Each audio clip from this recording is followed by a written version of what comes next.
It's a lovely evening. It's a Friday, the 22nd of July, and we are live on Ubuntu channel.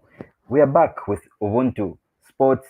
We come every Friday, 21 hours, to talk about nothing but sports here in Zambia. And today, believe it or not, Zambia is playing in the last game of the WAFCON, or Women's Africa Cup of Nations 2022 in Morocco, and they'll be playing for the bronze, the third and fourth match against Nigeria. And we are doing the build up this evening for you, and we'll broadcast the game just here. And today, just to build up, to analyze everything with you, I'm joined by Lamek in the studios, and I'm also joined by Mr. Stanley Mwanza, who will bring everything, every news that is coming from Morocco this evening. Gents, good evening. Welcome to Ubuntu Sports. Lamek, it's been long, and welcome to Ubuntu Sports. Thank you so much, Reuben, and thank you for the welcome. We are really looking forward to the game tonight as we push the Copa Queens and hope that we may come out third. And this will be our highest ever finish at the tournament. Even if we finish fourth, but it is a record that we are breaking this night as the highest that the Zambian women's national team has finished at the Women's AFCON. Thank you very much. Good evening, Mr. Mwanza. Thank you for joining us this evening.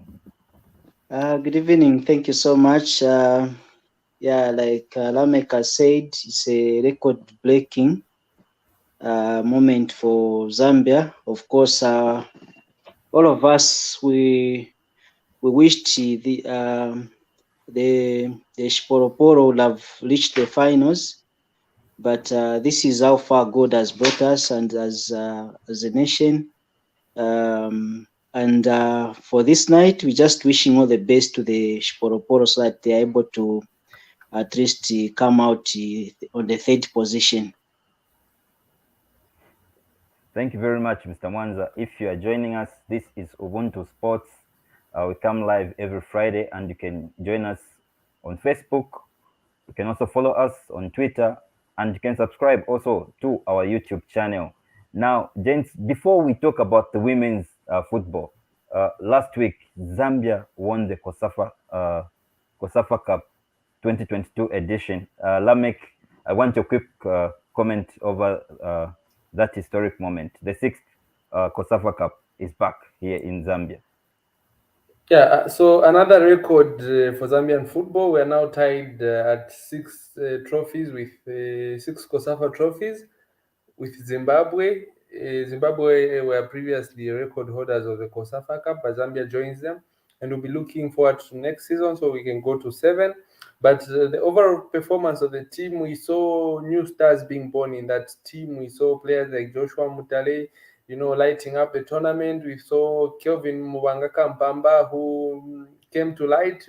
Kelvin has, with the national team, he hasn't showcased the performance that he's always had at club level, but it was exciting to see him put up such man of the match performances at the COSAFA Cup. But the whole tournament in general, we can just sum it up as a lot of teamwork was involved.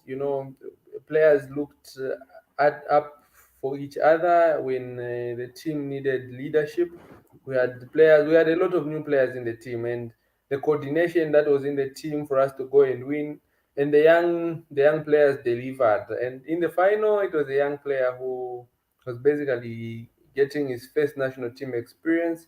He managed to score that cracker of a goal. So for me, that's a big win for Zambia. A big win for Zambia indeed. Also joining us on this program is Lawrence. Lawrence, good evening and welcome to the build-up for the Women's Africa Cup of Nations third and fourth match. Good evening, Reuben, and good evening to our viewers out there. Good evening also to the panelists there, Stanley and Lamek. Great, thank you very much. Mr. Mwanza, I also want your quick reaction concerning the COSAFA tournament in which we emerged as the victors, as the winners of that tournament. Well, of course, it was Chintu Chabwino Maningi. to see the lads carry the day for the COSAFA, and adding up to the record of 60 COSAFA Cup on the Zambian soil, which is a good thing. And one thing that I liked is the spirit that these guys showed, the unity and the spirit, the fighting spirit, to see to it that they carry the day and lift the trophy. So it's very, very important that even at the times that when people are less expecting, at least you surprise them with the best results, because sometimes you find that people will start even preparing Panadol and all such kind of things, so that at the end of the day, if things don't go the way, you find that at least people will be able to have some penny delivers. So at the end of the day, we find that it brought happiness to all of us to see that Zambia carried the day, and we have the record of the 60 COSAFA Cup trophy. Thank you very much. Our viewers, make sure you tell us where you are watching us from, and also give us the prediction of the match between Nigeria versus Zambia. We'll be connecting live exactly at 22 hours so that you can follow all the proceedings going there. Now, Lawrence, the boys, yes, they emerged victorious in the COSAFA and have moved camp from South Africa. They have gone to Mozambique to prepare for the CHAN tournament. What do you expect on Sunday, Lawrence, for that one? I think we can simply look at COSAFA, the COSAFA tournament that just ended, as part of the preparations for the CHAN.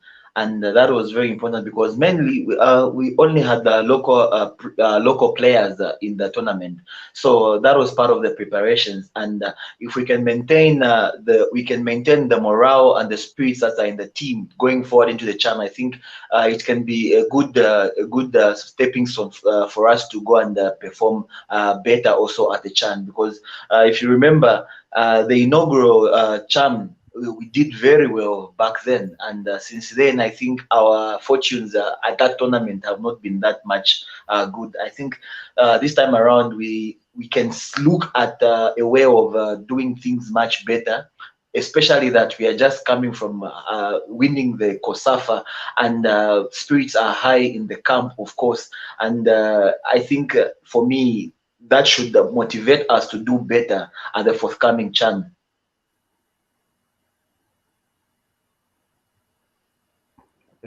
Thank you very much, Lawrence. Let me come back to you, Lamek, because we played 3 games in the COSAFA and we conceded 4 goals. Are you comfortable with the way the defense is right now going into the game against Mozambique on Sunday?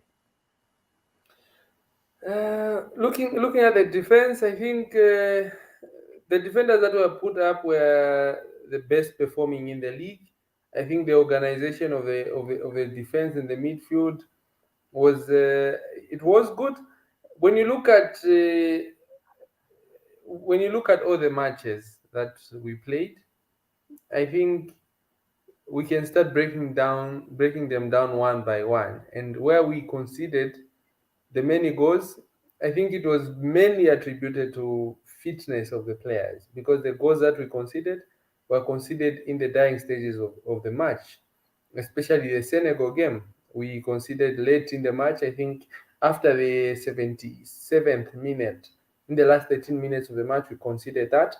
But we also need to look at the fact that our Super League closed some 2 months ago. So these players have been less active. Yes, they've been training with the national team, but they've been less active. So these are some of the issues we may just need to put down. I expect a much improved performance going into the CHAN. The team has been together for some time now.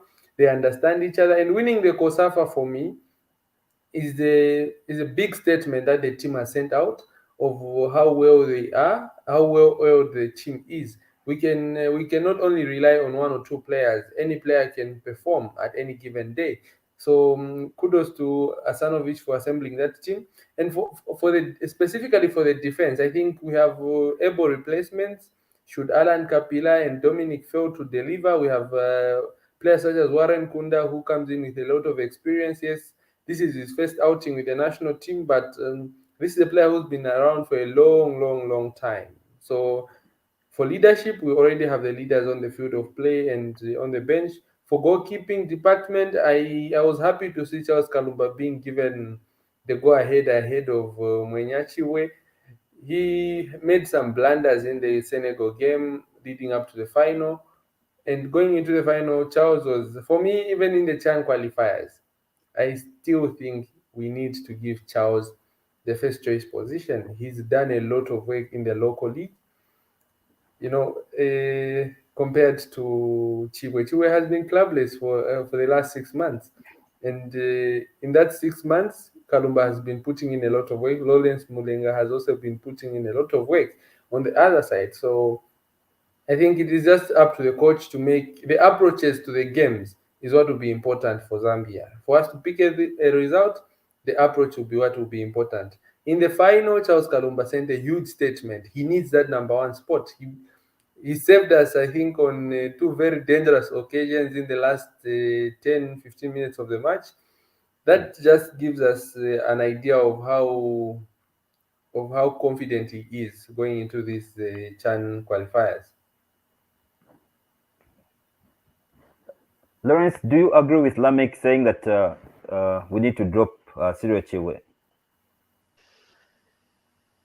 Yeah, I think if you remember, Reuben, we were here talking about the game after the many incidences that happened. Now, Lamek has attributed the 4 goals conceded to our fitness levels, but I think we considered a good chunk of those goals in one game, that is against Senegal, where we beat them 4-3.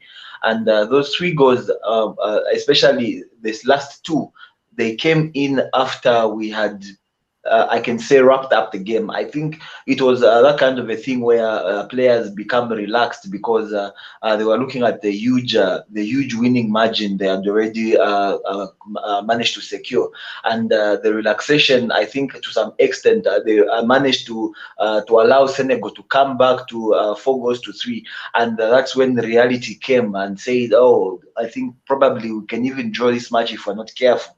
Also, if we look at the goalkeeping performances, I think you remember we talked about it just here on Ubuntu channel, where we spoke so much about the blunders that the goalkeeper had made and the stability concerns in the goal. We spent a good number of minutes talking about that, and to some extent, I can really back Lamek on this one, because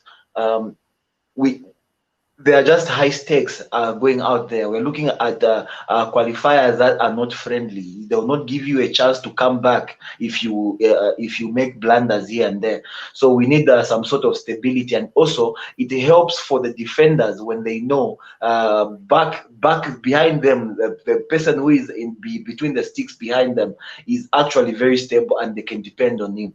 So it gives them also that comfort and the trust in the team. When you know the next person is going to perform to the best of their abilities, and you can really rely on them. That's what I can say.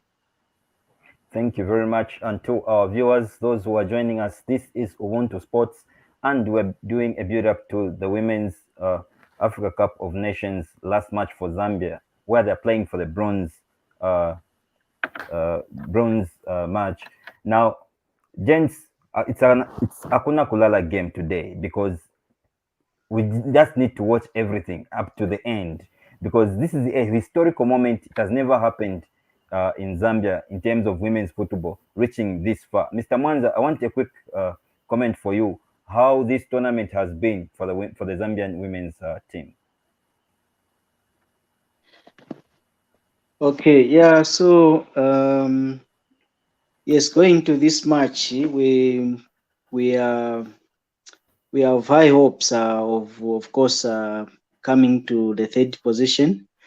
Looking at the way these the Sporoporas have displayed their game during this time. I think a lot of us were not much expectant that they might even reach this level, but more especially when we were told that some of the players were ruled out because of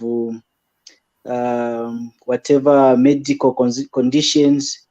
It was like now that's the end of Zambia. But we have seen that these ladies have put up a surprise and made sure that they've worked together, put up the fighting spirit to ensure that they take this game to the high level. And we've seen that most of them have even competed for the truth on the continental level. So that shows also that indeed the ladies also mean well for this nation in terms of football. So going forward, I think we'll see a lot of them even securing places. Playing for bigger clubs because of the way they've played in this tournament, and that has even given opportunity to the other players who are not even in the limelight in terms of football. So we can just but wish them all the very best this evening.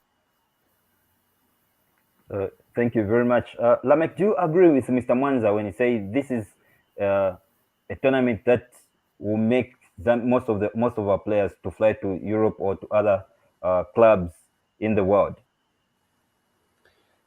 Yeah, right now we are on. When we talk about women's football in Zambia, I think a lot of positives are worth mentioning. We have the women's national league already in place. We have players that are. We have the goalkeeper Hazon Ali, Misozi Zulu in Turkey.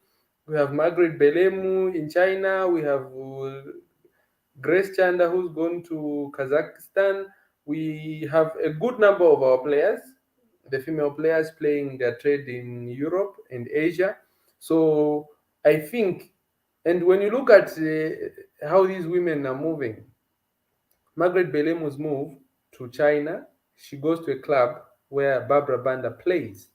So they're already creating a network for each other. So it won't be surprising to see more of our women traveling and moving to these clubs in Europe and Asia. So for our team, what we actually need more of our women playing abroad. In fact, our women and our men's team. But right now, I'll just focus on the women's team. When our players travel and start playing their football abroad, they're exposed to a bigger level of competition. It's tighter there. They have to make, they have to be at their best every time. Look at Margaret Belem, how she's been playing. Look at Barbara Banda. A lot of improvement has been seen.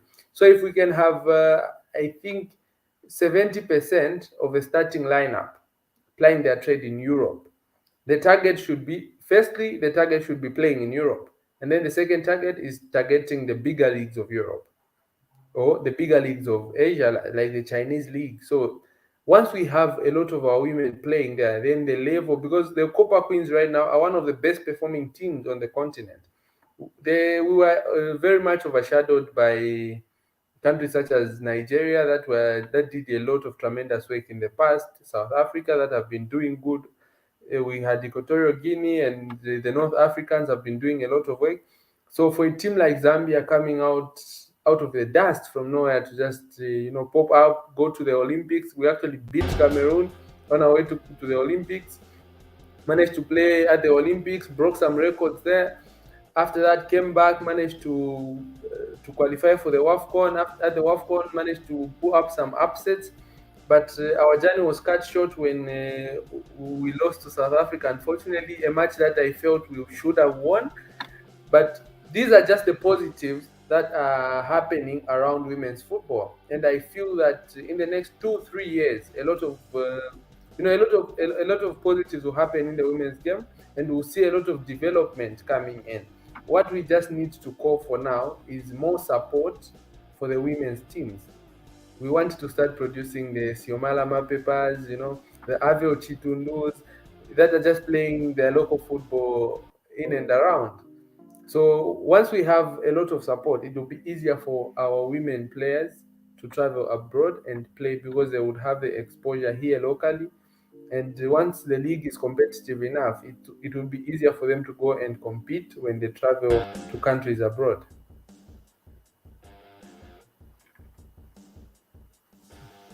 Thank you very much, Lamek.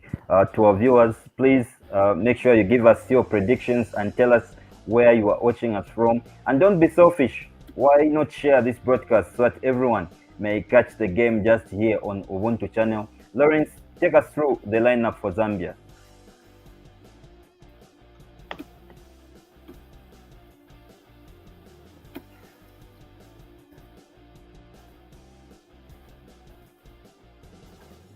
Are you there, Lawrence?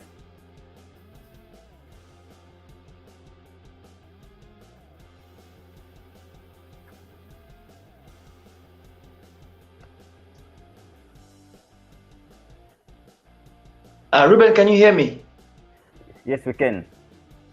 Okay. For Zambia today, Hazel Nali has recovered from an illness that threw her out from the previous game. And we have Anita Mulenga coming in. Misozi Zulu starting today, unlike coming from the bench last time around. Margaret Belemu maintains her position. Ochumba Oseke is starting as well. Grace Chanda, as the captain, is in the lineup. Everin Susan Katongo starts today alongside Martha Tembo, Irene Lungu, and Agnes Musesa in the starting 11 this time around. Now, it's interesting actually that Hazel Nali has today popped back into the starting 11 after missing out the previous game due to an illness, as reported by the medical team from within the camp. Now, this is a great motivation booster to the girls, I'm sure, because last time around she was highly missed, and it's difficult to actually even fault the replacement. She did very well in the goal, showed a lot of enthusiasm, and all that character was shown in that game by the repressed by Hazel Nali's number 2. But at this point in time, she's back. She's back. Lamek, one big name is missing in here. Lusho Momwemba. Give us the update. Why Lusho Momwemba is not making this, is not part of this starting lineup tonight? Yeah, so Lusho Momwemba, a very key defender for the women's team. She's out of this match today. She's very much fit, but accumulated 2 yellow cards in the back-to-back games between Zambia versus South Africa and Zambia versus Senegal. That makes her ineligible for her to play today. So, but one thing has to be noted: we have very able replacements for every player that is in the starting lineup. Everyone that has been picked for the tournament is a player that, whenever given chance to step on the field of play, they will deliver. So I'm very confident with Anita Mulenga, who's coming as a replacement for Lusho Momwemba. Thank you very much. Mr. Mwanza, you've seen the lineup. Are you confident that these girls will conquer the Nigerians? Yes, much definitely. We believe in these girls because we've seen from the way they've displayed their football. I think if you watch all the matches, I think all the players, I think they have shown that indeed they want to make a name for themselves. So it's very, very important that when you are given such an opportunity, everyone wants to show to it that they need that place. So that's why I'm very much confident to say that they are going to do well, as these other players are not there because of the reasons that Mr. Lamek has mentioned. All right. Okay. Lawrence, this is for you. Uh, Yesterday, I'm sure you watched the CAF Awards, and Grace Chanda didn't make it, didn't win as the best women's player. Do you think in this game she'll have the confidence, or maybe her missing out on the award would derail her morale? I think awards are just that, and they are won. They are won looking at a good number of games over a period of time and all that. I think this should not derail Grace's performance, and probably she's mentally strong to know this and understand this fact. Uh, it's unfortunate she didn't win. I would have been happy if she did win something out of it. But at the end of the day, they are just awards, and they do not really depict the performance of the next game. So our players should understand this, and kudos to Grace for making it to the top three. That is just a very big achievement whatsoever in its own. So going forward, it's done. You just forget about it and move on. Work hard so that probably next time around she can do better at the same awards. So the journey to the next award starts now. All right, thank you very much. Lamek, the women's team has qualified to the World Cup because they reached the top four of this Women's Africa Cup of Nations. There are people who are now saying, let's get Mr. Bruce Mwape and take him to the men's national team. Maybe he can make the men's national team to qualify to the World Cup. On a lighter note, Lamek, what do you think?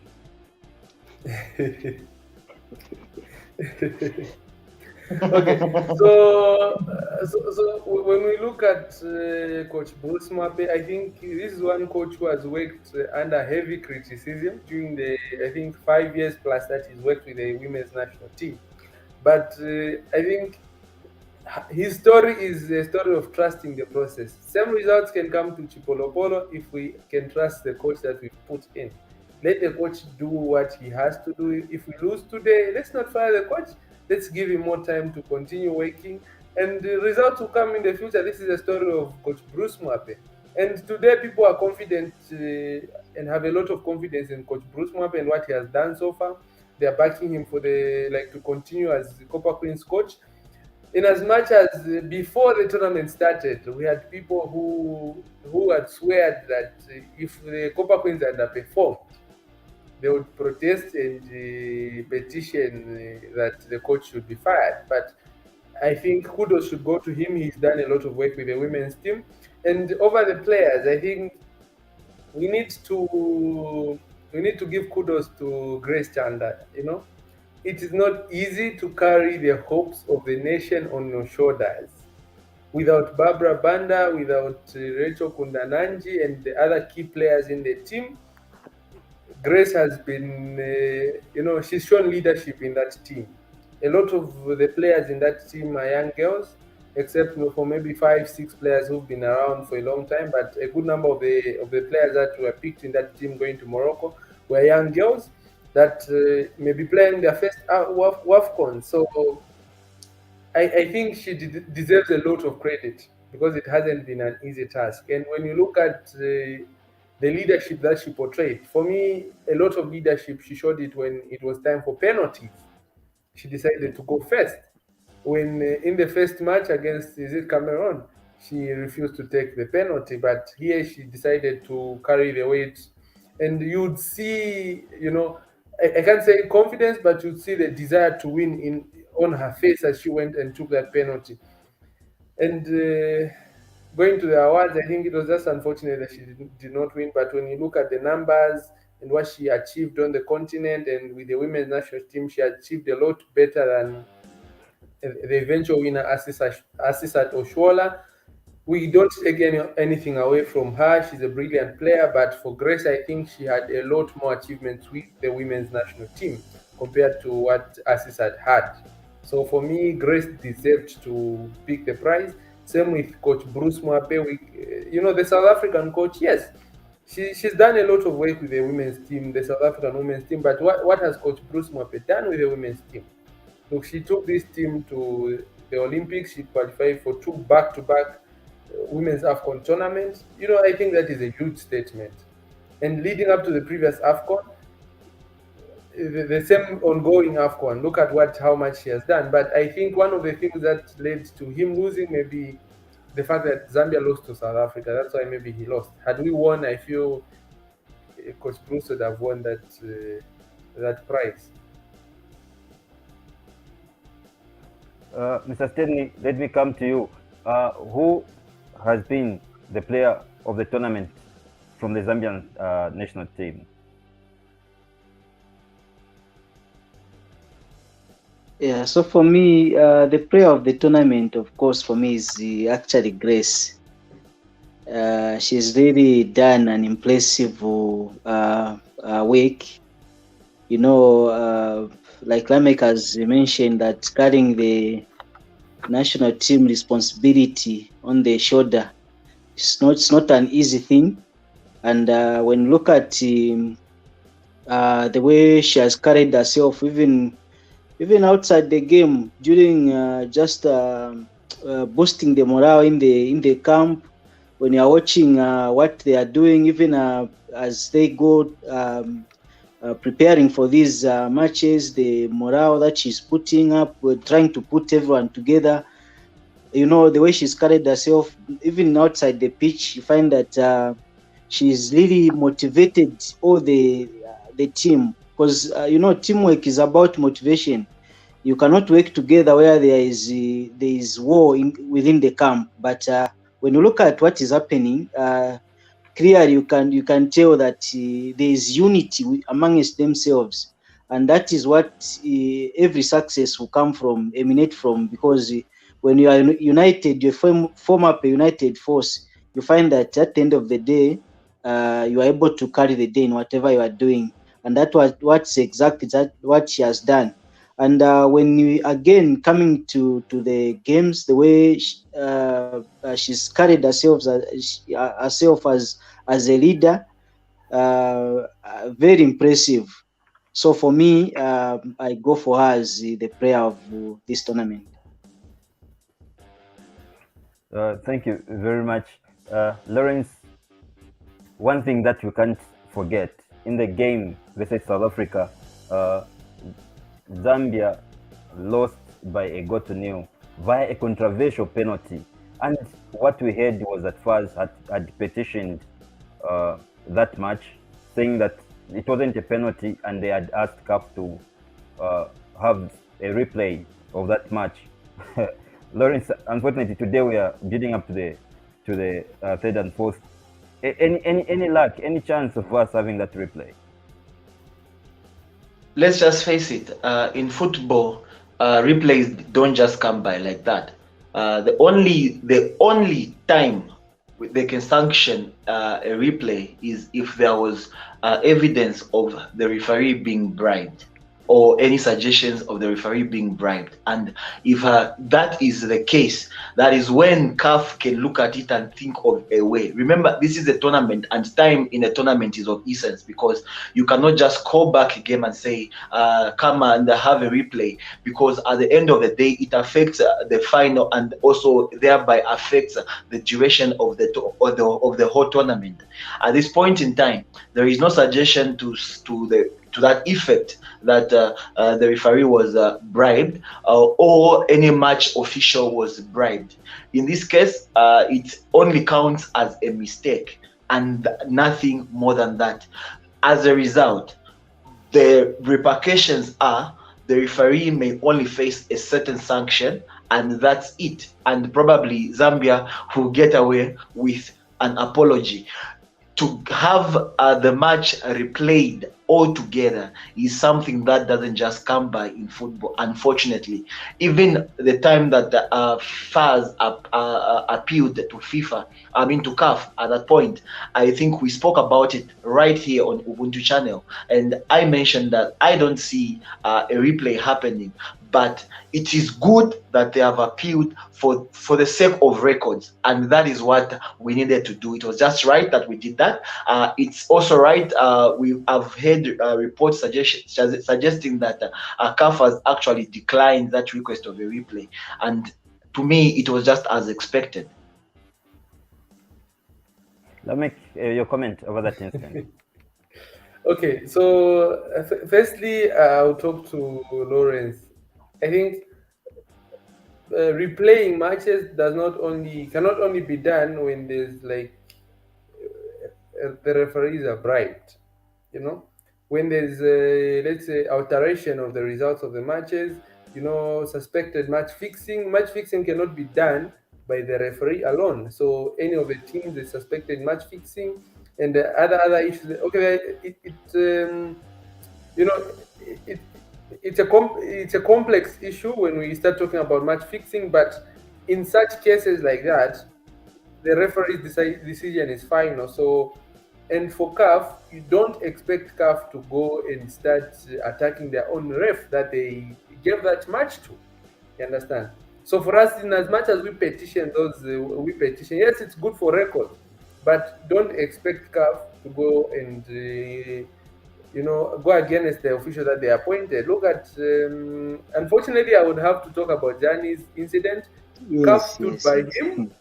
He's a credible man. They understood, there are some medical issues that had happened with him leading to those incidents. Same with this official. An investigation will be done after this tournament, and the possible sanction will be given to the referee or any other person involved if pressure was applied to the referee by the people in the VAR.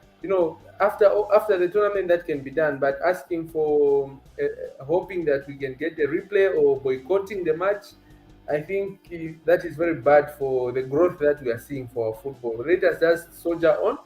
We live to fight for another day. One day we'll fight so hard that no matter what can be done, by the time that those calls are being made, would have been leading by maybe 4-0. So what we just need to do is focus on today's game. Just continue encouraging the girls, and we will do it. One day it will be our day. One day we will win. One day, the VAR is unpredictable. It is meant to make the game refereeing more attractive and much better. But sometimes, teams come out aggrieved. So this is the case. We came out aggrieved. So, but what can we do?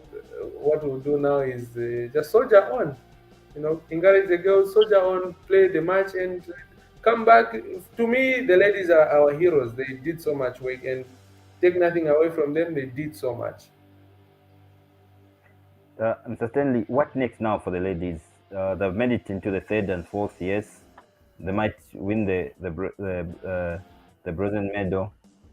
Then what next now for the ladies? Should they concentrate going with a build-up going to the World Cup, or because now these ladies they'll be getting bonuses, they'll have money. Do you think they'll concentrate with the World Cup? Okay, yeah. So that's a very good question. It's very, very important that we use what we have acquired now to even make us better. So what is there is, of course, the ladies have done a fantastic job, but as we can also look back to what happened in 2012 to most of these our players in the national team.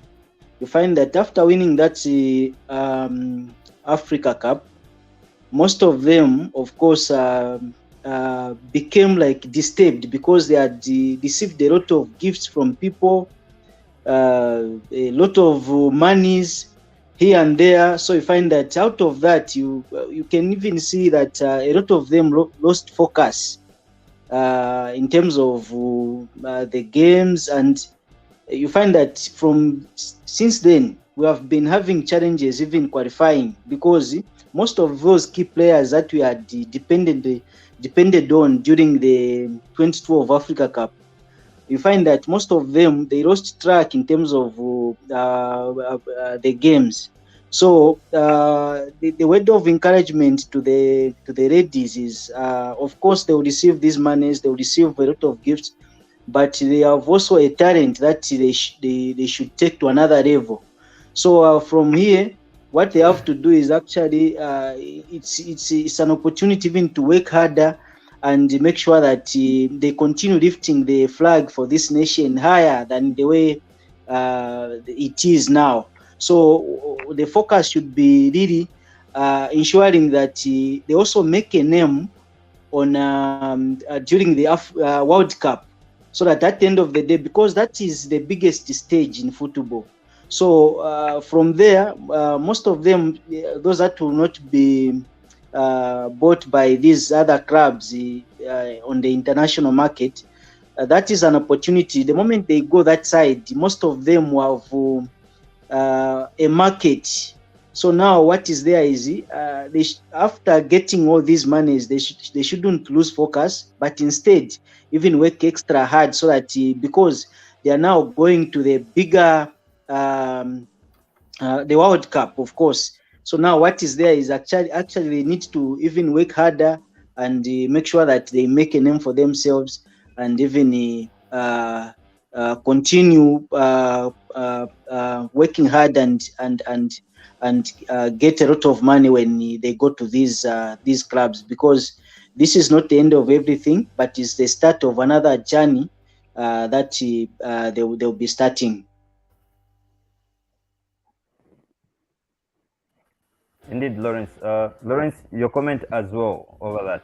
Do you think with the money that these ladies are getting, the 3,000 US dollars, the 2,000 US dollars for winning these games, will disturb them? I think it all comes down to financial discipline. Come on. This is work at the end of the day. They are also working. They deserve to earn something from the work they are putting in.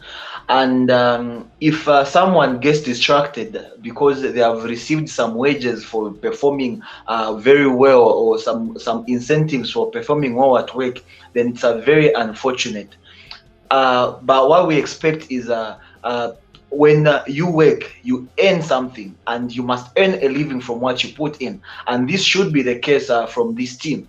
Now, if they lose track because they have earned something, they have earned money from the work they are putting in, it's a very sorry story to talk about. At the end of the day, I think it's one of these things that we always talk about. There is need for financial literacy for the players as well. I think there is an initiative from CAF concerning that, and I hope it extends to the women as well, because I think the last time I read about it, they were focusing on the male players, talking to them about how to save and how to invest in those lines, whatever they earn. Because remember, football is a very short career. So in this case, we hope CAF and the local football associations, not only in Zambia, but we are looking at the players all over the continent, because this issue actually has affected all the players on the continent. And we hope the football associations on the whole continent can look into this and try to give some financial literacy to these players. Thank you very much, Lawrence. Thank you very much, Lamek and Mr. Mwanza. Now we need to cross over to the game, guys. Let's meet again during the halftime for the first half analysis. Enjoy. Thank you.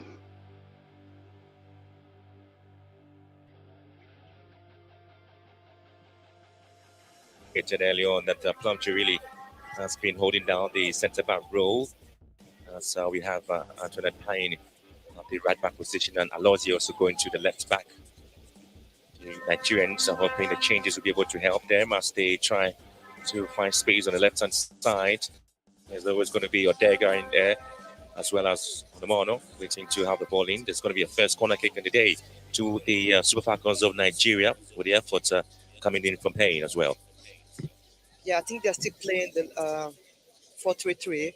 It's just that Plumtree just tried to cover for Payne so that in case there's a breakdown, then she can actually cover for her before she returns back. The first time the Zambians they played Nigerians was back in 2014. previous occasions they've had the moment to lose heavily against the Nigerians, but now they have to defend this set piece there from the Super Falcons to themselves. Also hoping that there have been some issues within their ranks, looking to put that behind them and see if they can get something. They can't just leave Morocco without anything. Ball swinging into the middle. It's been cleared away, but only as far back as the Falcons again. Onomono heads it back. Odega looking to bounce on this one and goes out of play. But that's a great attacking play there from the Super Falcons, with Odega moving from the right-hand side of attack to the left-hand side. And again, when the ball went into the penalty box, the combination between Onomono and Odega really looking to produce something for Nigeria. Yeah, that was a good move from the Super Falcons. You can see they're trying to attack the Zambia team, and Odega actually, she got on the ball, but unfortunately she didn't hit the target.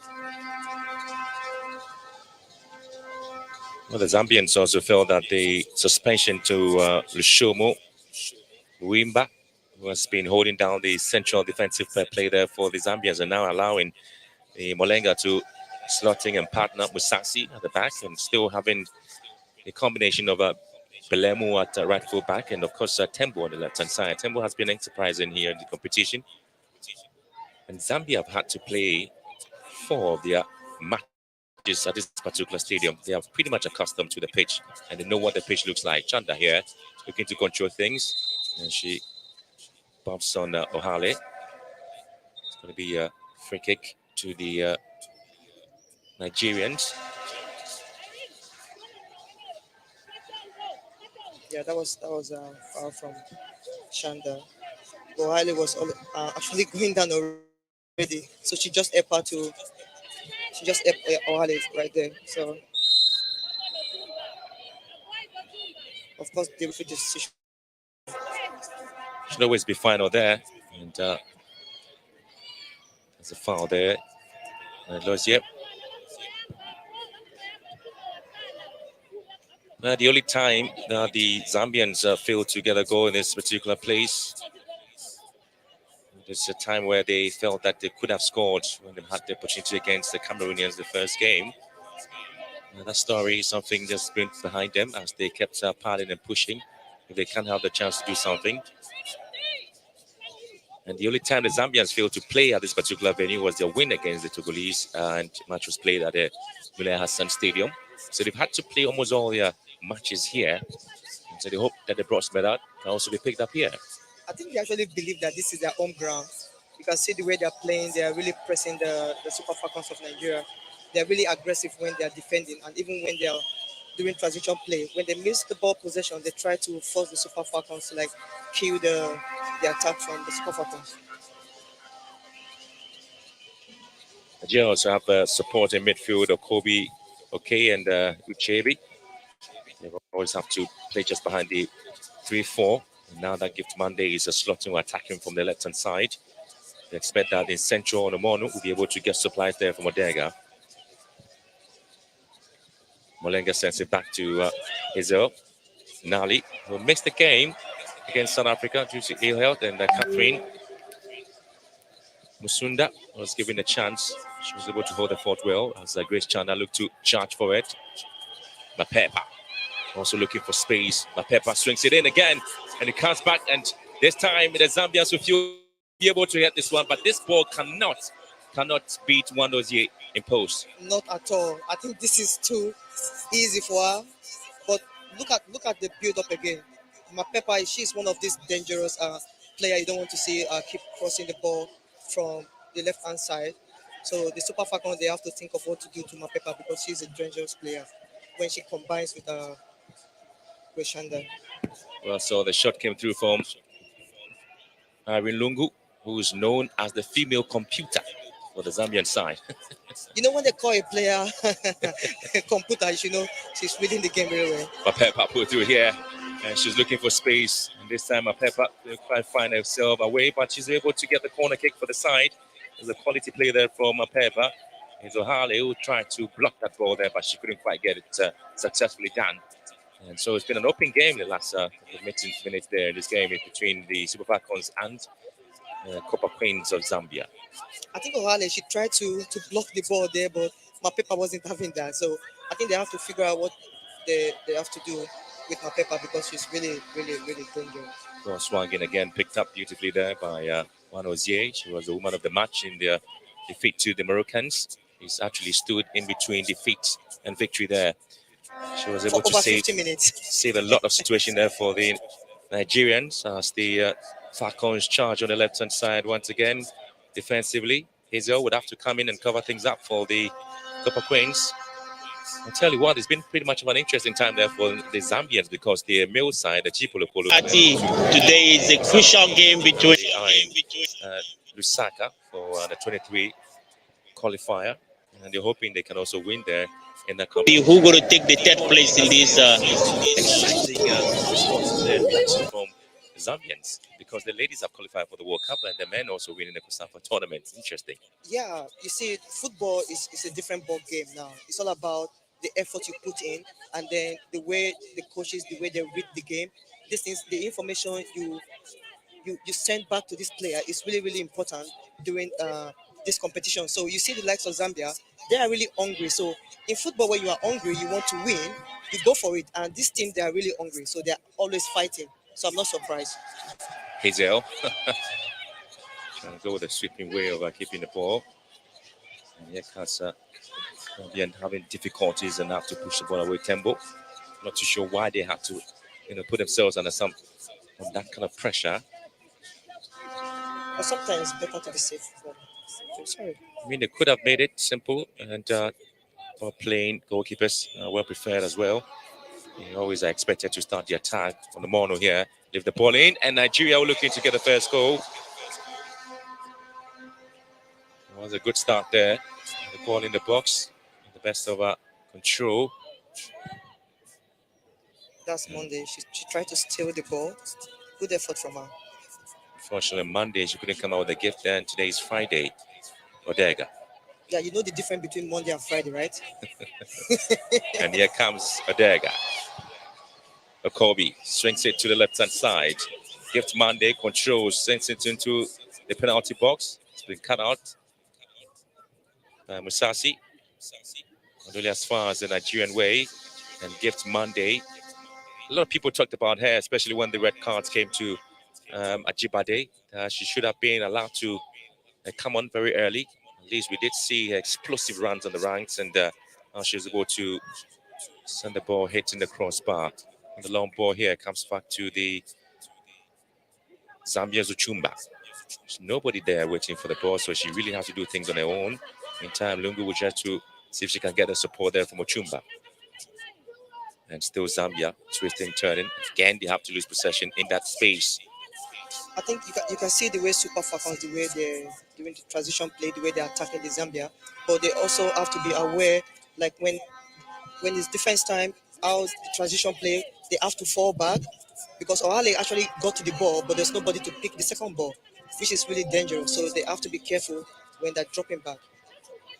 10 minutes come and gone already, and scoreless here between Nigeria and Zambia.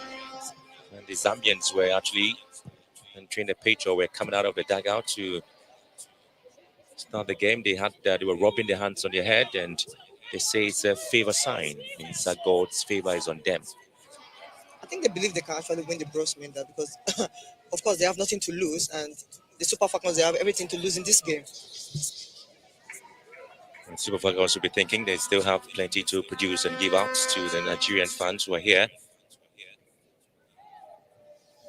Let's talk about the Nigerian side.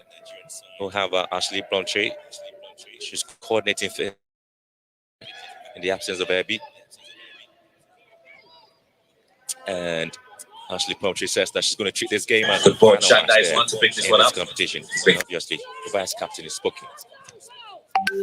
Good ball. Chandais want to pick this one up. He's been cut out beautifully there by Lozier. And the Zambians looking to use the wide areas and send the balls in. And Lozier sends it back into the Zambian half. It's been cut out. Kobe comes in to win it. Chebi chasing for the ball here. Commit a foul. The Zambians have been touted to be very mechanical in their approach to games. Lungu was picked him there in the push there by Uchebi. Yeah, they're not just mechanical. They are really physical team and very direct team.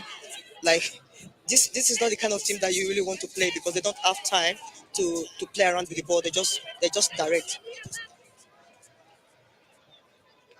Yeah, the expectation for the Nigerians are Peace Efe, who scored one of the goals in the 4-0 defeat of Burundi in the group game. It's expected to start the absence of Ayinde. If you look at the, it's so funny because the first game against South Africa is just like the spine. They are out of the competition because Ayinde is out, Onomebi is out, Ajibade is out, and the Women Player of the Year, she's also out of the competition. So it's good that we are seeing different players showing up for the Super Falcons today because the good thing is that they have good depth in the team. So it's really good for them. Good depth, and so this they try to push forward here with Odega. Coming deep and running deep to pick up pieces there. Chanda, okay, the control word, nearly pushed away, but the Zambians are looking to pick things up again, and they have to lose it out in midfield. Likes of Katongo and Lungu have been pretty much busy keeping the balls there for the Zambians as they charge forward on the right hand side. Oh, lovely tackling there from the Nigerians. You call that sweet, nice and easy tackle right there. Odega trying to take out Tembo. Oh, lovely again from Odega. Okobi turns well, looking to drive this one. Okobi, and here comes Nag. Yeah, that was an awesome play for the Super Falcons of Nigeria, and of course I'm not surprised, but the way Okobi actually drove in with the ball and the surprise shot from look at that again from Odega to Okobi, took the player out, and then why not? But of course Nali, she was able to deal with it nicely. Cut out beautifully there. Strike on the left by Okobi. And Nali was up to the task there for the Zambians as well. But again, she had to take out Lungu and saw the space right in front of her, and she took it. The Zambians are playing from the back, even though they know that Nigeria started with this same pressing game against Morocco. Won a couple of balls just right in front of the 18-yard box. Couldn't rightly utilize the opportunities. Yeah, this is one thing they have nothing to lose, and they actually believe in themselves. So why not? Why do you have to lose the ball position by kicking the ball out for unnecessary reason, and then you have to defend? So it's very important. Like if you can keep the ball possession, do it. On the one was put through here by Okobi with some slick play in midfield. Again, the Zambians losing the balls in very important areas. You know, Ali would have to send it in looking for Ochumba.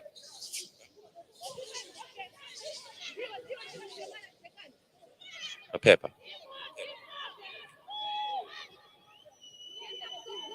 Reports coming in that Mapepa is out there for trials after the competition in Europe. Yeah, indeed. These are the things we want to see in our continent. Like the players, another good opportunity for them to showcase themselves, and then the sky is not even the limit. Yeah, that's where they're just starting from. So another opportunity for our players to go out there and apply the trade.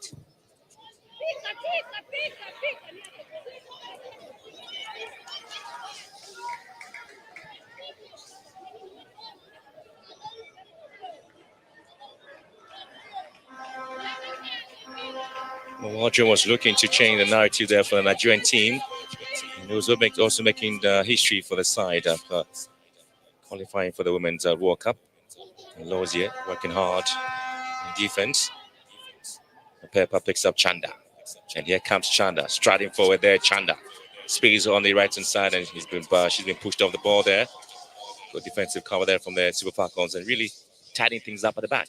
Yeah, you can see the way Chanda was moving her foot. She was actually looking for that. She was looking for that space for her to shoot because that's something she likes to do all the time. She get a space, she shoots. She doesn't have to like wait that long to release the ball. But the Super Falcons, I think they actually did with that really well.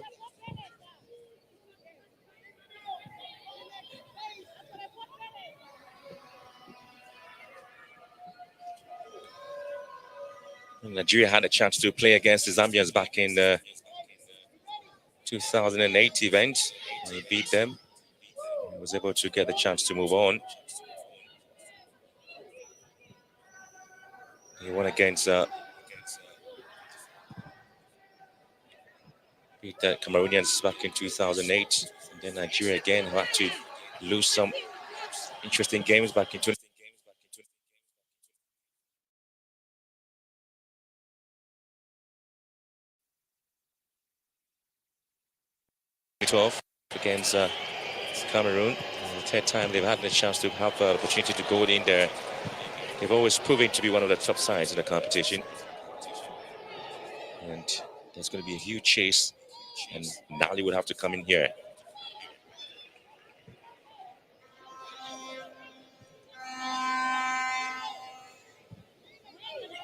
It's been interesting when the Football Association of Zambia wanted the replay of the match against South Africa when they felt even the president of Zambia spoke about it as Mapepa looks to drag his ball to the far side and near post.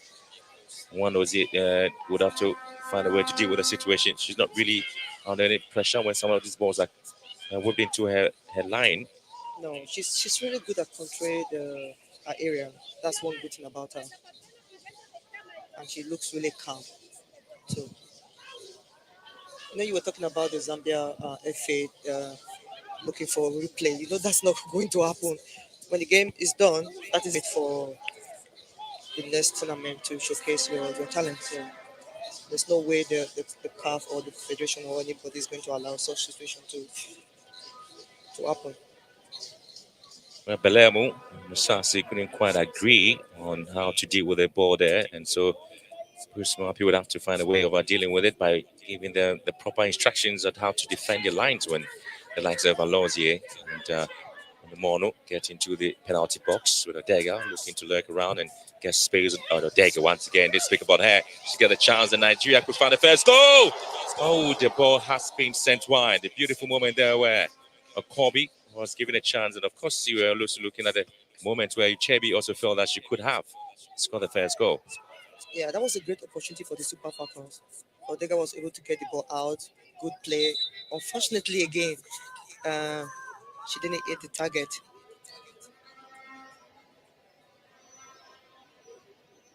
Well, the quality control there for American-born attacking player on the Mono Odega. Also find a way to get Okobi in the box, and too many touches there by the Nigerians, and Uchebi just not able to control well. Yeah, Onomoni was able to get away from 3 players. How cool was that? Chanda. Grace Chanda really has been directly involved in 4 Zambian goals in Morocco, scoring 2 and registering 2 assists. To talk about this lady, being very careful and wary about her movement just around the penalty box of Nigeria. A bit of an injury concerns there for Harley. There have been talking points about how players have picked up some interesting injuries in the competition. We talked about Oshola and Selebati of Botswana. They're not able to continue with the competition. And that's the reason when we got some very interesting tackles coming in. The referees are able to come up pretty hard on the players. You can see the red cards flying up against the Nigerians in the match against Morocco. Yeah, I think it was really, really unfortunate for the players that they got injured during the tournament.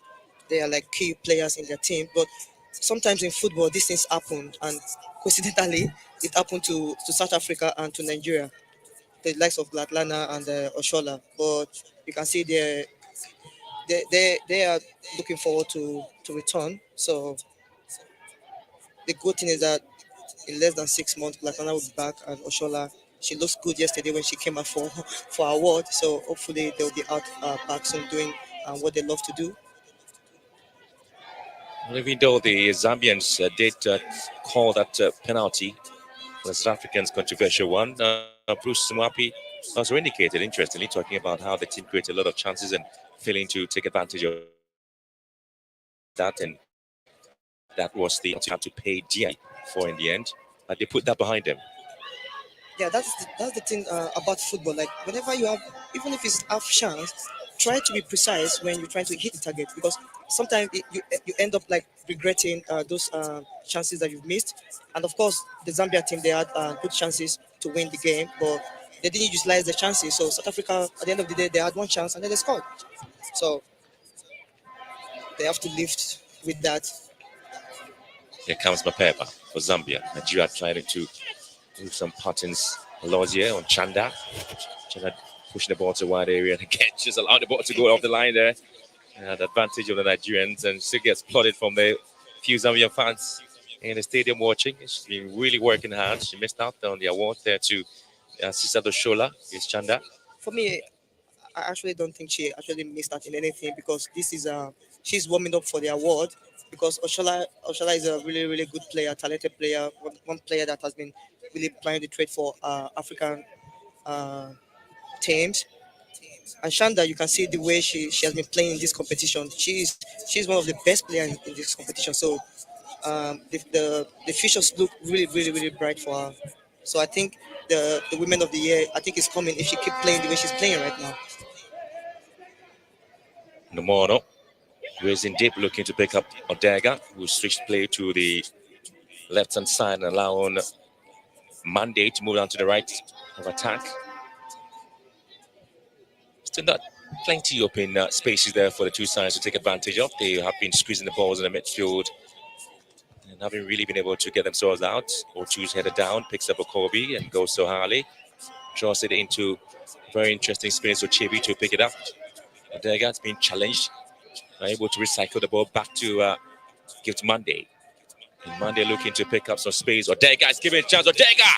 And she shoots wide. Yeah, both teams have been really playing really well from the midfield because in football it's really important that you take control of the midfield. But both teams are not letting go right now. But the only problem they're having, look at Gift Monday again. She was able to find Odega. Odega has a good where she was standing is a very good position for her to finish it because the goalkeeper has no idea if she's going to the left or to the right. But she didn't hit the target. These are the opportunity that you have to take. Because when you don't take these opportunities, you might end up regretting. So the team is looking to find a way in.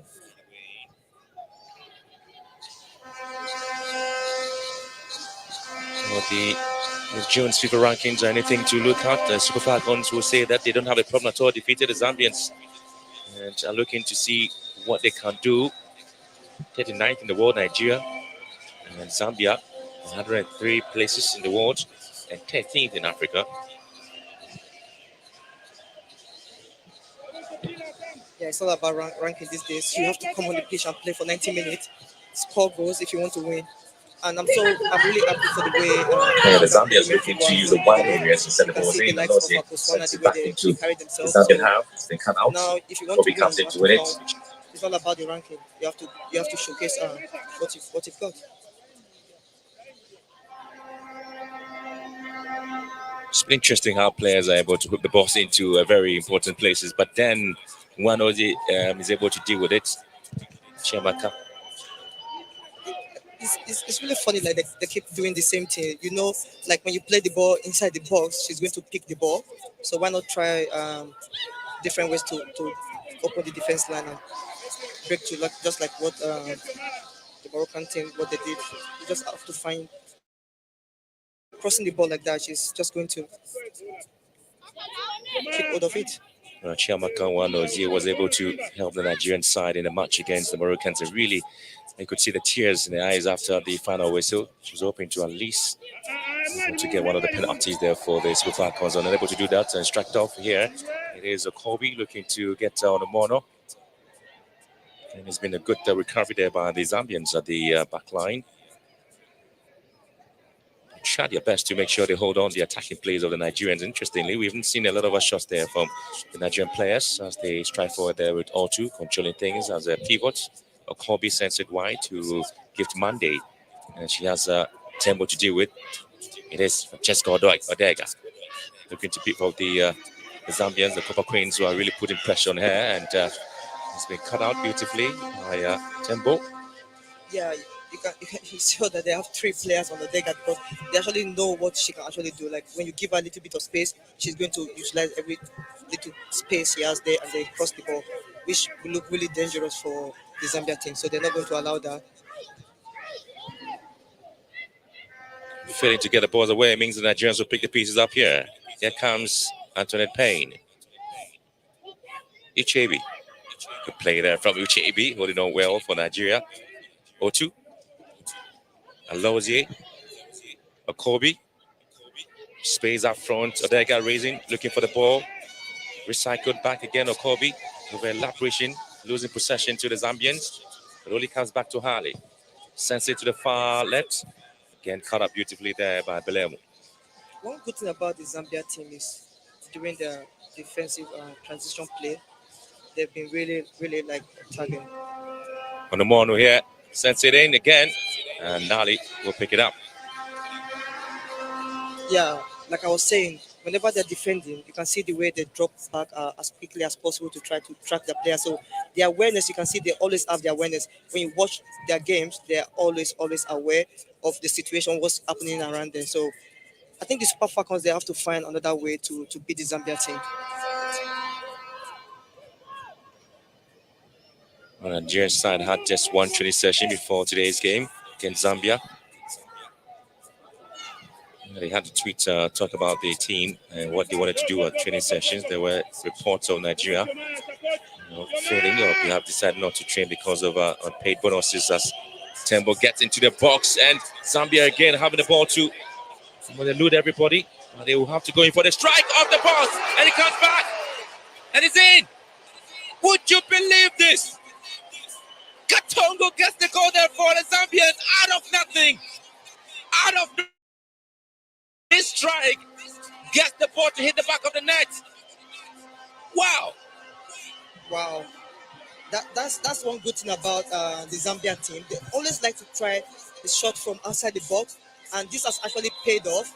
Unfortunately for one of the ball just hit her and they get in. It's really unfortunate.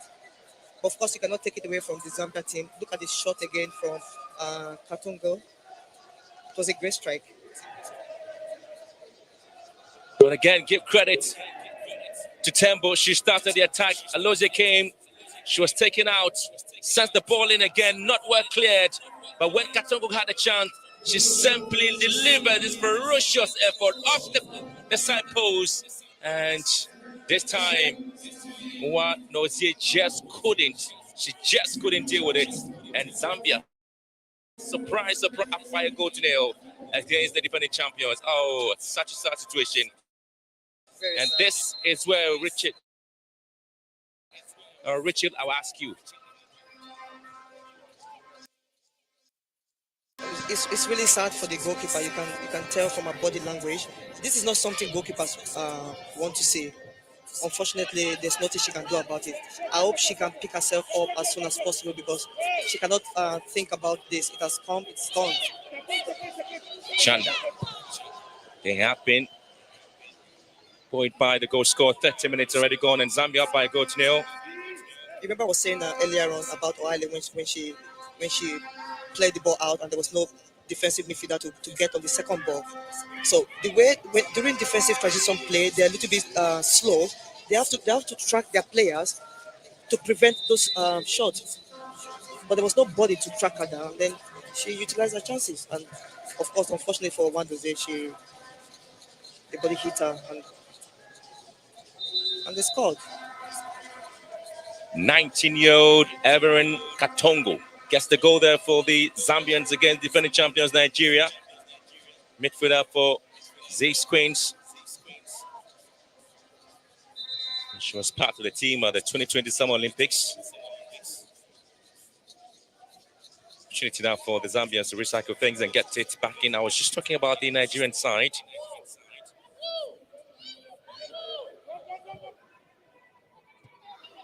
Chance returned to Casablanca for the training sessions, but I was again looking at the Nigerian side and reports about they failing to train because of issues with bonuses.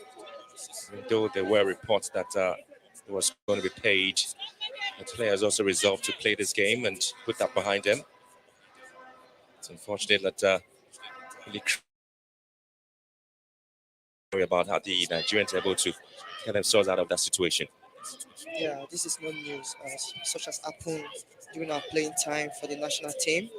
For the national team, this should not be happening in Africa anymore.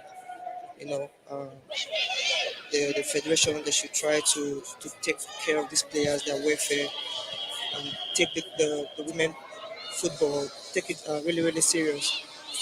because the player should not be thinking about stuff like this. Tell you what, in the year 2004, when Nigeria won the cup, they didn't want to vacate their hotel because then they had not been paid the bonuses. And this time they had a daily per diem of $100 there and then $3,000 each in the group stages, and $1,500 for a drawn game, and it was a $5,000 win against Cameroon. At least there was more coming in for the Nigerians.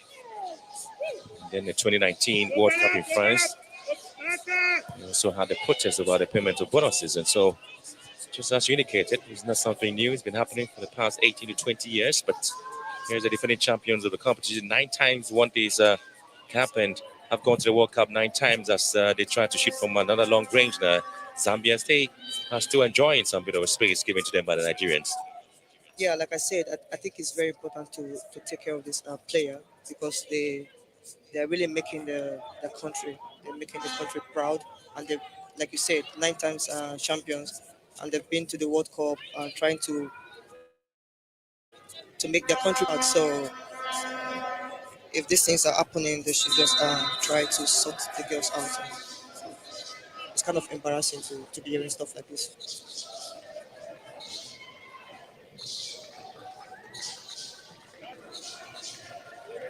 Well, the problem there for Nigeria, so Uchebe goes to ground. She's already, we've seen problems happening.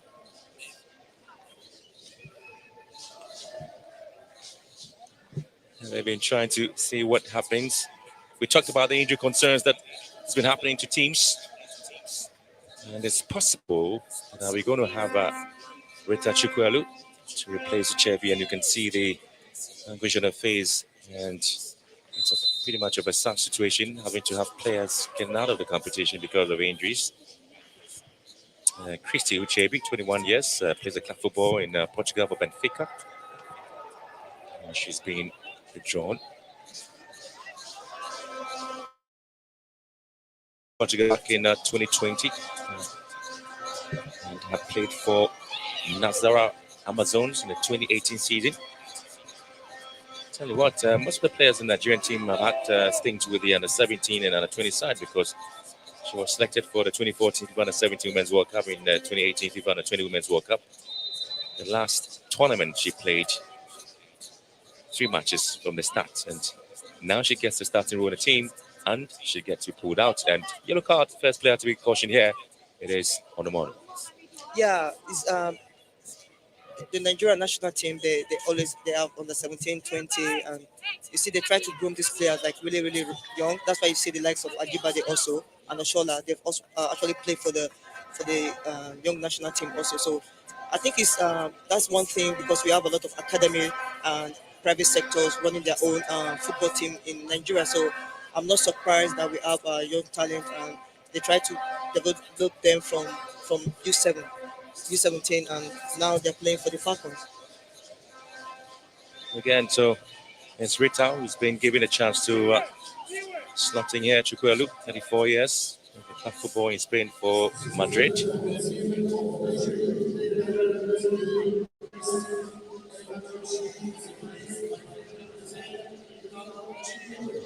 I'll tell you what, you've had moments where you had with Chukwuelu spending 7 seasons with Omar Aike from 2010 to 2016. She also had stints in Finland for FC United.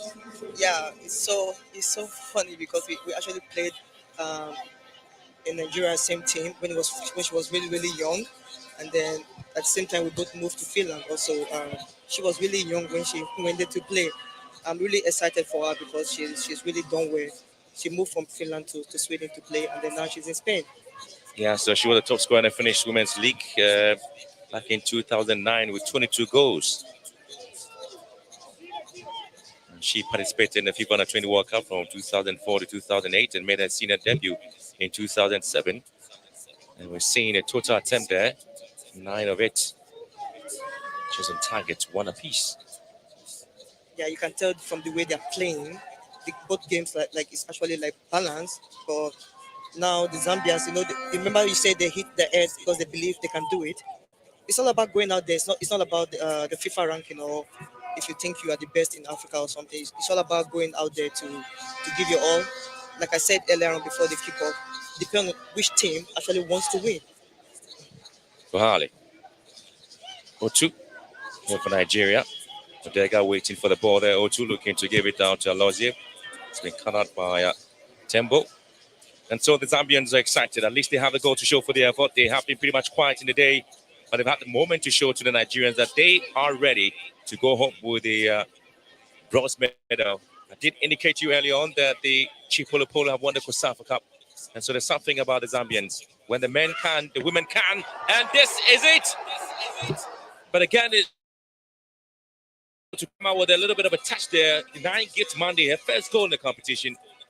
But that was nearly, I always say, nearly never kills a bird. Yeah, that was really close. A good ball delivery. She hit the target, but Nali was there to like distract her a little bit, which actually helped in a way. Otherwise, I think she'd have actually hit the target. But that was a good play from Monday and from Nali also, because now they are still winning.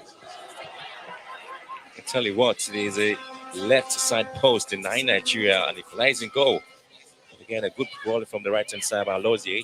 Yeah, same situation but different outcome.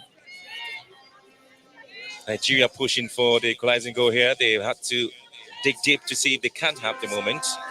Odega will have a touch on the ball. It's been cleared away by the Zambians back line, led by Musasi and Mulenga. Only as far as Antoinette Payne looking to reset the ball into the box in the morning. Yeah, she couldn't quite get the final touch on the ball. But the flag hadn't really gone up there. It's going to be an opportunity. But good ball there by Payne. Was approaching the haven there with the first 45 minutes already, and we've seen the Nigerians getting some bit of space right in front of the penalty box of the Zambians. Yeah, that was a good run. From Onomonu. And Payne actually, she actually hit the target, but a little bit too much for Onomonu to connect with. Be interesting how the Zambians will be able to record their first victory over Nigeria. Remember, they haven't been able to beat the Nigerians since the competition started back in 1998. And if this is the very third time the Nigerians are playing, Yeah, but the third place playoff. Yeah, one thing you should take from this tournament is the teams. Everyone wants to win, like most of the big teams. You see the likes of Botswana, the way they played, and the goals. You see the goals they're not coming the way it used to be before. Like when you see teams, Nigeria defeat teams like 8-0 or 9-0. But now, for them to score a goal or 2 goals, 3 goals against a team, it's not forthcoming. It's not forthcoming, so it's going to be a free kick advantage there for the Super Falcons. A very good position there for Nigeria to see if they can really deliver something, and that's the foul there came in. The push there from Molenga, Odega. Do you think Nigeria missing Anyinde and Ajibade? Yes, of course. It's so even for the fact that Nigeria they have a good depth, it's so difficult. Like when you take your regular players out, think about it. Onome is out, Ayinde is out, Ajibade is out, Oshola is out. There's going to be a little bit of problem right there. But of course, they have a good team. Now Chebi is also.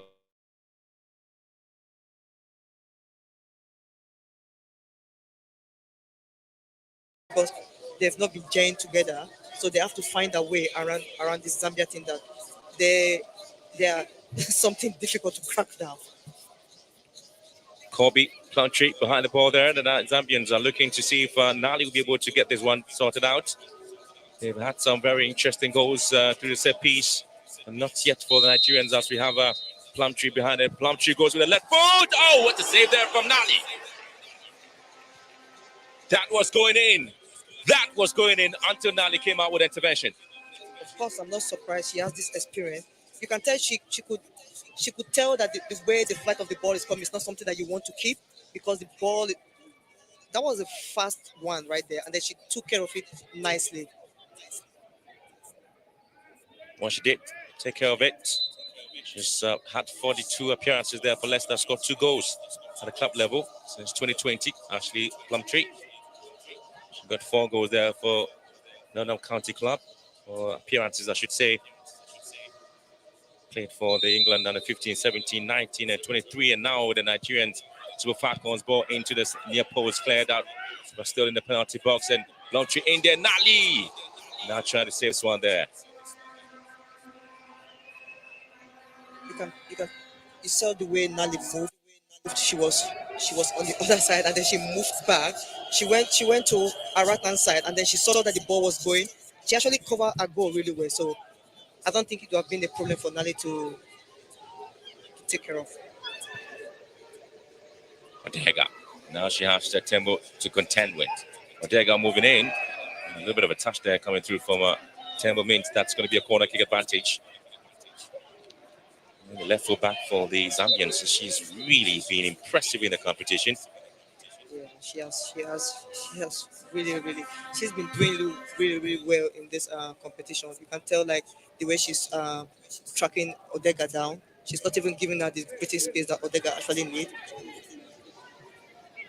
Now Martha Tembo already on the pitch there. She needs to be a 10-2. And that's the tackle that came through for Martha Tembo.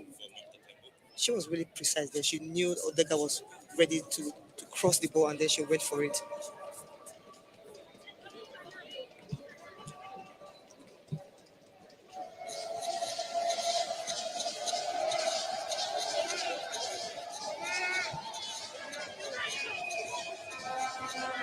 But the fans are loving every bit of it. They've been excited so far by the performance and display of the Copper Queens.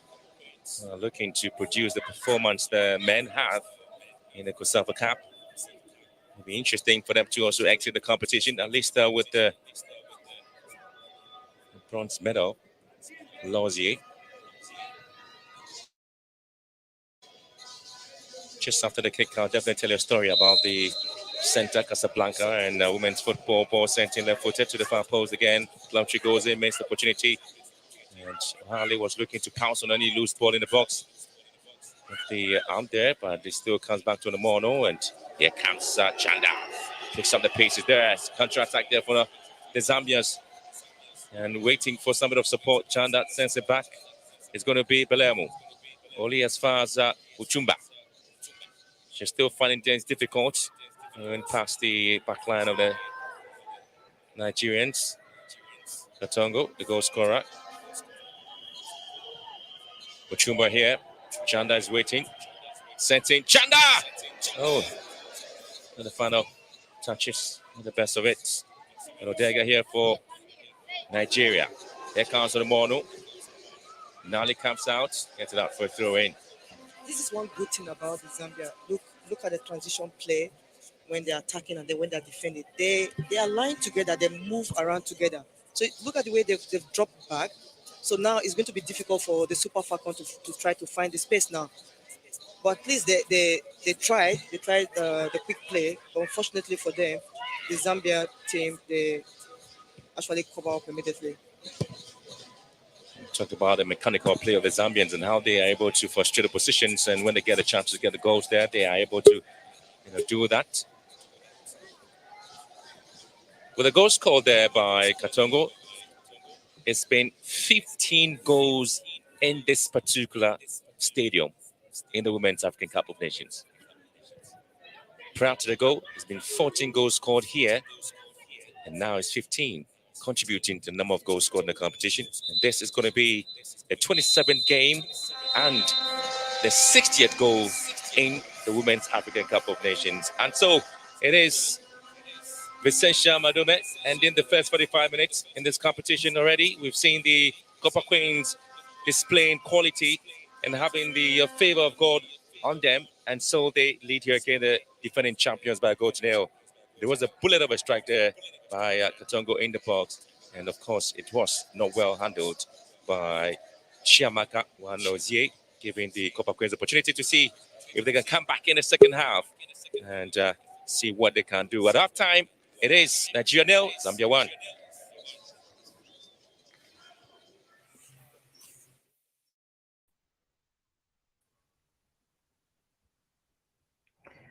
What a first half that we've seen. If you are joining us, this is Ubuntu channel and we are doing Ubuntu Sports. And Lawrence, Chintu Chabwino Maningi. Zambia is leading by a goal to nil at halftime. Yeah, and did you see that goal? Is similar to the goal that Zambia scored Scored to at win. Kosafa. Exactly the same. Yeah. So at this stage, should we just knock off because to end 1-0, Lawrence? I think we can just knock off it to end 1-0. Done. But what a strike it was from Evelyn Susan Katongo. Yeah. What a strike. I mean, the technique to hit that one like that, goalkeeper was beaten, hands down. She just took out her camera and took photos of the ball going in and hoping and praying that it just came back. And it did come back, bounced off the post, but bounced off her again and it went in. Wow. Did you expect this scoreline at this stage? You know, before the game, I was actually going through the past records between these two teams, and I think the latest one was a 4-0 thrashing to Zambia in the hands of the Falcons of Nigeria in the 2018 edition of this tournament. And when I saw that, I was thinking, this is going to be a tough one. And also, note that the Nigerians actually have got a very big advantage on their side. The advantage being the height. The Nigerians are tall and big for this Zambian team, and I'm so impressed by the performance of this Zambian team that they have done exactly what they're supposed to do. That is play this game with the ball on the floor. Don't try aerial balls, long balls whatsoever. They will not work against this Nigerian team. So they have done just that. They are passing the ball on the ground, and that is the way to play teams that have got tall players. Brilliant stuff, brilliant strategy. Indeed, brilliant strategy there, Lawrence. Now let's talk about players like Mapepa. Look at how she makes those runs very easy, passing through defenders, and one of them led to the goal. Yeah, exactly. Now, the only thing I want Mapepa to do, I would love Mapepa to do, I wish she could hear me at this point in time, is sometimes she has to learn to release the ball earlier. She keeps holding on to the ball so long sometimes, and it just doesn't help us. But time and again, it works out because she seems to have a way of her style of play whatsoever, and that is exactly what worked out to lead to the goal. The chance she created, which led to the goal. But all the same, I think Mapepa has done very well throughout the season. Has been a very good partnership with Grace Chanda up front there. The two interchangeably playing 1-2s and all that, making runs forward, and those two have been a pain in the flesh of any defenders they've come through, and that is exactly what they have done, and it's working out for them at this point in time. And I just hope we can see a slightly change in the strategy of Mapepa, where she can release the ball sometimes a little bit earlier. I think it would work out in the best interest of the team. What of those brilliant saves by Hazel Nali? Oh my word, oh my word, oh my word. I tell you what, seeing her in the team. Earlier on, you were asking, I don't know if it's Lamek, who the best performer at this tournament has been. If that question came to me, I would have said Hazel Nali throughout. And trust me, yeah, I said it. We missed her in the previous game, but her backup actually came in and did a fantastic job. You can't fault her for anything. But there is just some aspect. There's just something that Hazel comes adds to this team. She's been playing as a sweeper actually in this game. You see her running from her goal to come and play tighten up situations, push the ball out for a throw so that the team can come back and recover. And she's done just that. Brilliant stuff. And the timing of her runs, of the timing and the timing of the times she leaves the goal, the timing of her distribution, the accuracy of her distribution. I mean, she's just spot on. Talk less of the save from that free kick. Oh my word, that was a ferocious strike, and she just pushed the ball over the bar. Awesome performer horizontally throughout the tournament. All right. Thank you very much, Lawrence. To our viewers, some of them, Lawrence, are asking for the link so they can join the studios. We'll share the link immediately the game finishes. So be on the lookout for the link immediately the game finishes, so that you can come into the link. Tell us how the tournament has been for you in terms of the Zambian national team, and also share how the game, that goal by it was an own goal by the Nigerian goalkeeper, but what a strike from Katongo. Mr. Stanley, thank you for joining us once more during this halftime. Just give us your analysis of the first half.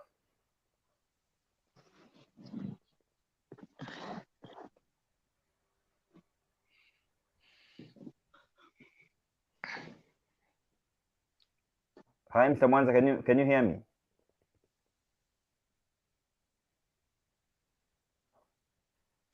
Wow. Good evening once again. Yes. Yeah. So far so good. Zambia is pushing. Of course, we've seen Nigeria being strong in the first half, trying to, of course, get a goal. But big up to the ladies. I think they've utilized just these few opportunities that they've had. Like Mr. Lawrence has said, I think Mapepa has to release the balls early, more especially as she's playing in the wing. You have to feed the strikers more quicker, because we've noted even from the previous games that she's been playing, I think she's a bit slow. She goes with the ball almost to the last line of the game, which becomes a bit difficult for her to get the ball into the box. So if she can do that a bit area, we'll see a lot of activities in the 18 yard there, and they're probably creating more chances for us to score even more goals.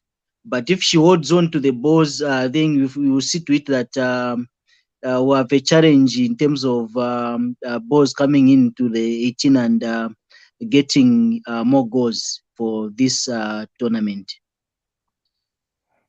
All right, Lawrence, let me come to you because one of the players that needs to be scoring goals for us is not doing that, and that is Ochumba Oseke.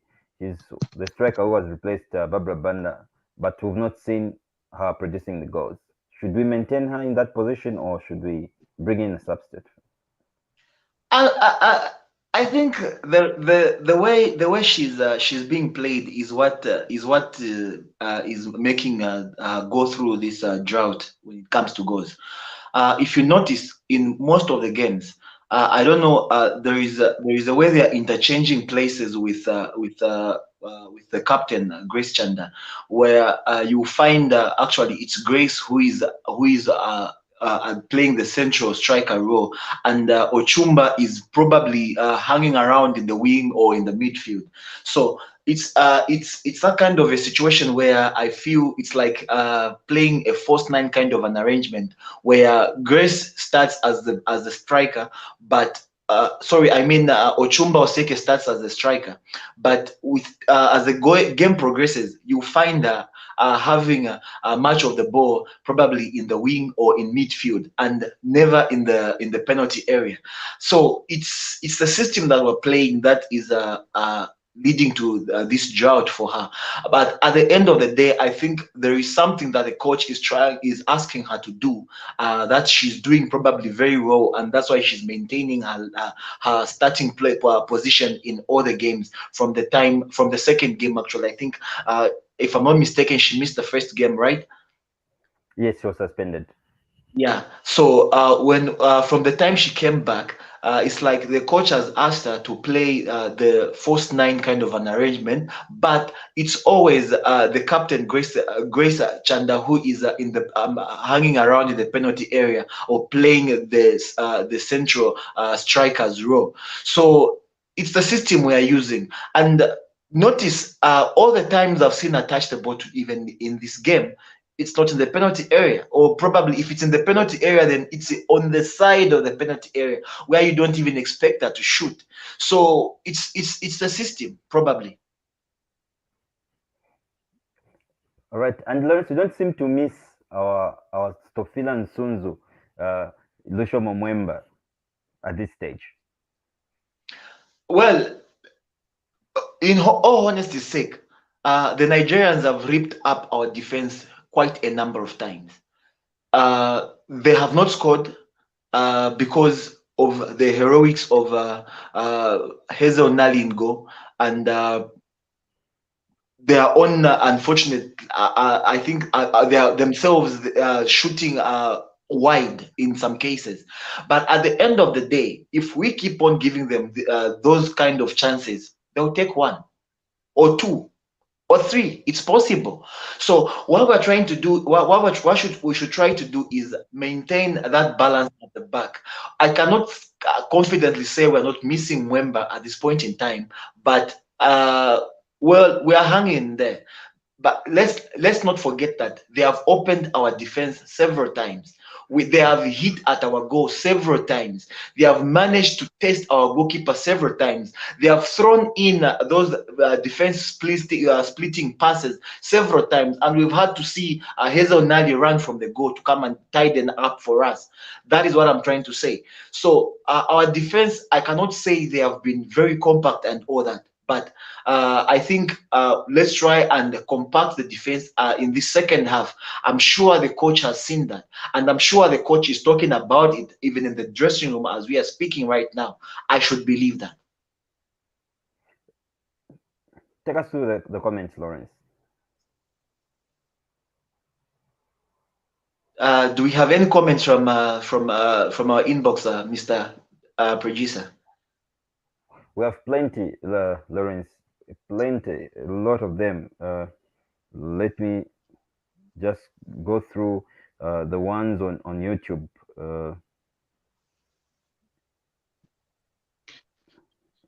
Yeah, as you are doing that, I think also the other thing that you have to look at, more especially in the back, they are taking much time in clearing the ball again. So that might affect us. And then apart from clearing, I think also they are losing the ball too much, more especially in the midfield. I think, and that is adding to the pressure. I think the strategy of delaying to clear the ball is simple.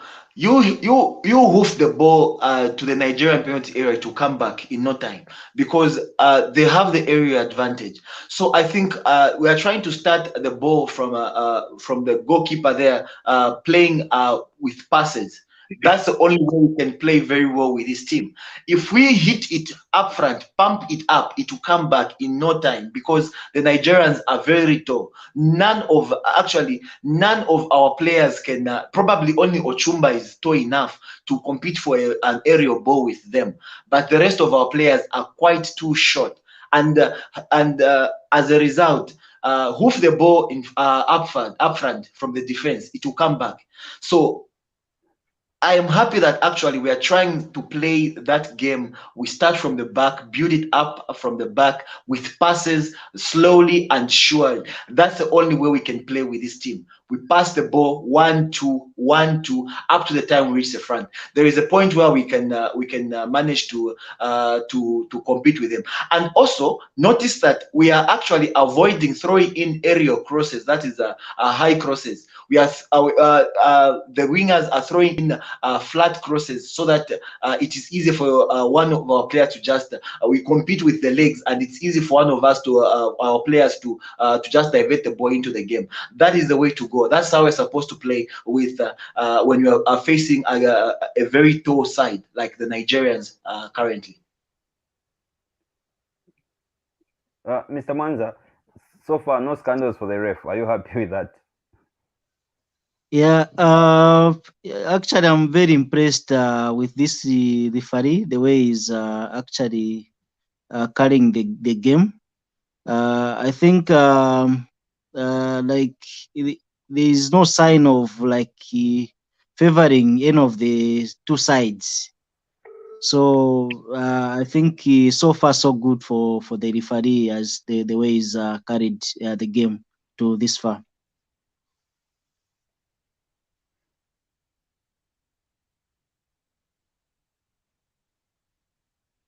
And your take, Lawrence? Well, I'm not one to analyze the referee so much, and I think there have not been any key decisions that would lead to any contentions and all that. At this point in time, it's been a game that has been very quiet when it comes to disciplinary matters. I'm not sure, but I don't think there is even a booking in this game so far. That's just how quiet the game has been. It's been two sides. Actually, these are two sides that are coming into this game with complaints from the previous games and how they were booted out of the competition. Both of the teams are actually not happy with that. And these are teams that are victims of poor officiating, and they are here playing today and exhibiting total discipline whatsoever. No contentious decisions yet, and I think this game will be a low tone kind of a game in that area.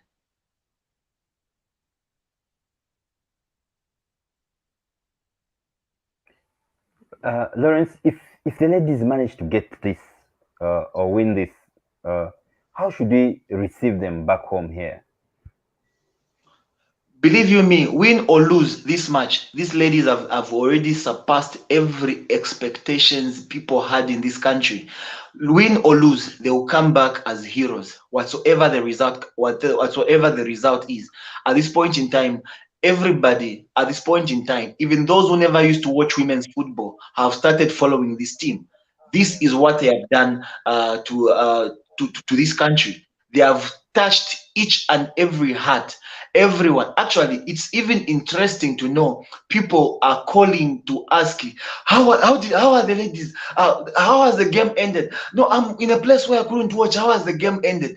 It's because everybody is following keenly and they are very much interested in this team. All right, and have the ladies done enough for them to to be transferred to Europe, like for the European clubs to have interest in them? Well, they have done more than enough, honestly speaking. I mean, who knew players like the goal scorer today? Who even thought she could produce such kind of magic at any given point?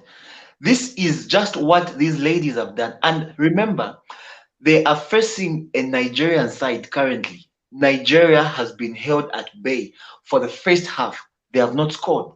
This is the Nigerian side that has dominated this competition, have won it 11 times, a record. This is a Nigerian side that has dominated Zambian teams in the past. The last one being 2018, a good number of the players playing today were in that team where they were thrashed 4-0 in that match. And they have just done a lot more that everybody should start googling their names. Everybody should start looking them up. How does this one look like? Where does this player play? What kind of a player is this? This is what they have done. They have earned it, and trust me, at this point in time, I think Grace Chanda has been googled 1,000 or maybe hundreds of thousand times around the continent because everybody now is interested to know her. I mean, Belem, everybody's interested to know her. Ochumba, everybody's interested to know her. Tundu, everyone is interested to know her at this point in time. And even those who knew these people today are coming out and say, that's my cousin.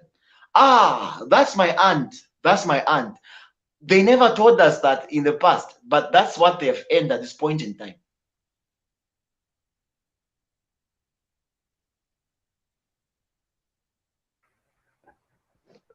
Okay, what of you, Mr. Mwanza?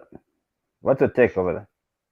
Yeah, of course, there's a saying which goes like, failure has a lot of orphans.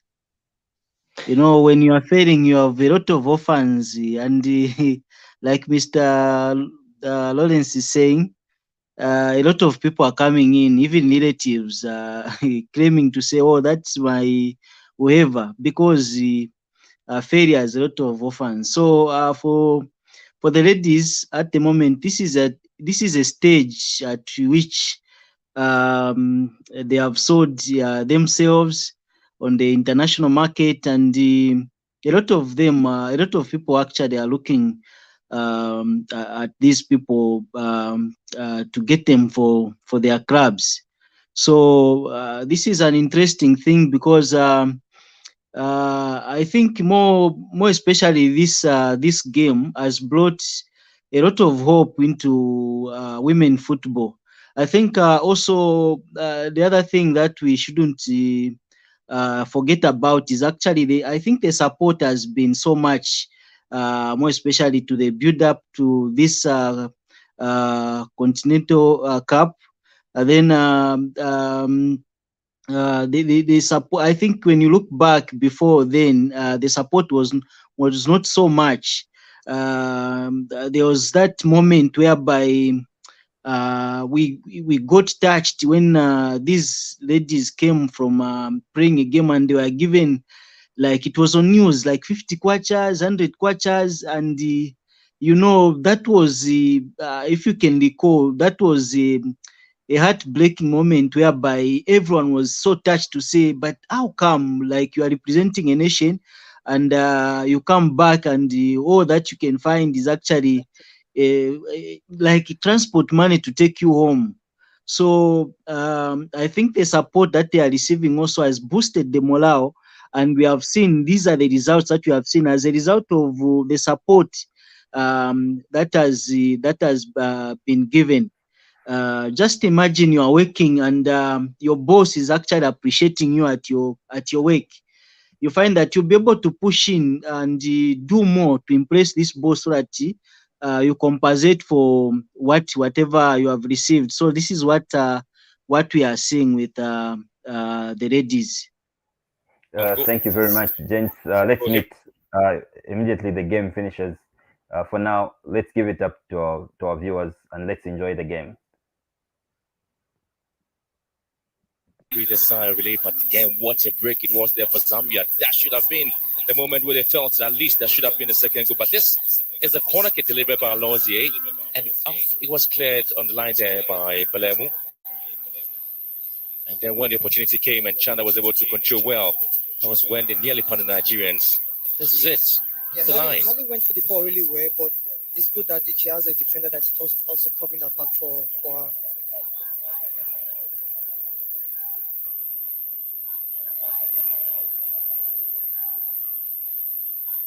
Beautiful play there by Nigeria. Kobe picking up in midfield.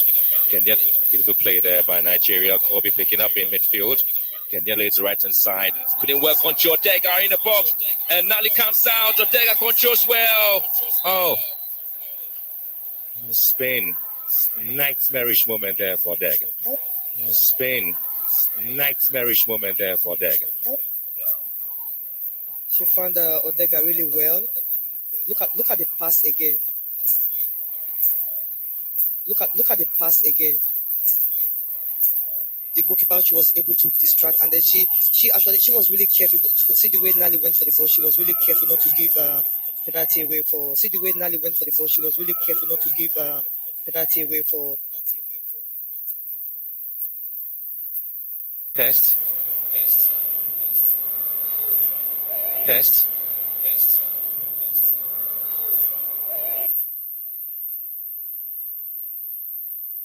Poised against the Copper Queens. Poised against the Copper Queens. Against the Zambians. But I tell you what, there's a different Zambian side. The improvement in the women's football and development back home is amazing. Yeah, I'm not surprised. I think things have really changed when you say. I'm not surprised. I think things have really changed when you say for the debutants, the way they play, the way they carry themselves. This is good improvement for women football in Africa.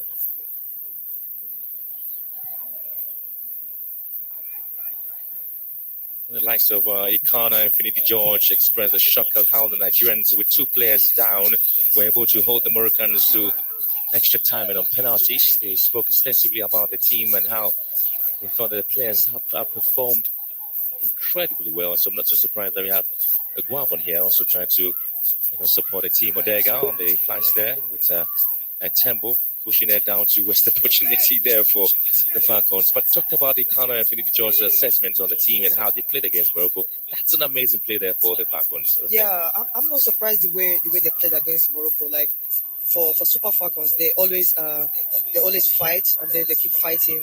It's not a team that just give up. And even for the fact, look at this right here, 1-2 play. But that's one good thing about the Zambia team again. Like I said, always direct. A Pepper with a chance. Again, like I said, always direct. A Pepper with a chance. Not too sure I'll be excited about the goal conceded. Odega here in the box was waiting, switching a canoe. Oh, this is beautiful. And this time Nigeria could feel they could have gotten the equalizing goal. Gift Monday, blasting wide again. Gift Monday, blasting wide again. Right position. The way she's positioning herself, these are the things goalkeepers they don't want to see. She's just in front of the goal. It's all about you picking your spot if you're going to the left or right. And one does it actually she gave it what a great pass. That was a great pass from Odega. That was a great pass. Another setting for Gift Monday. Unfortunately, she missed the target again. I think she will be like. I hope she doesn't think about it too much because it's so important that she's just in the right frame of mind because she's really knocking on the door.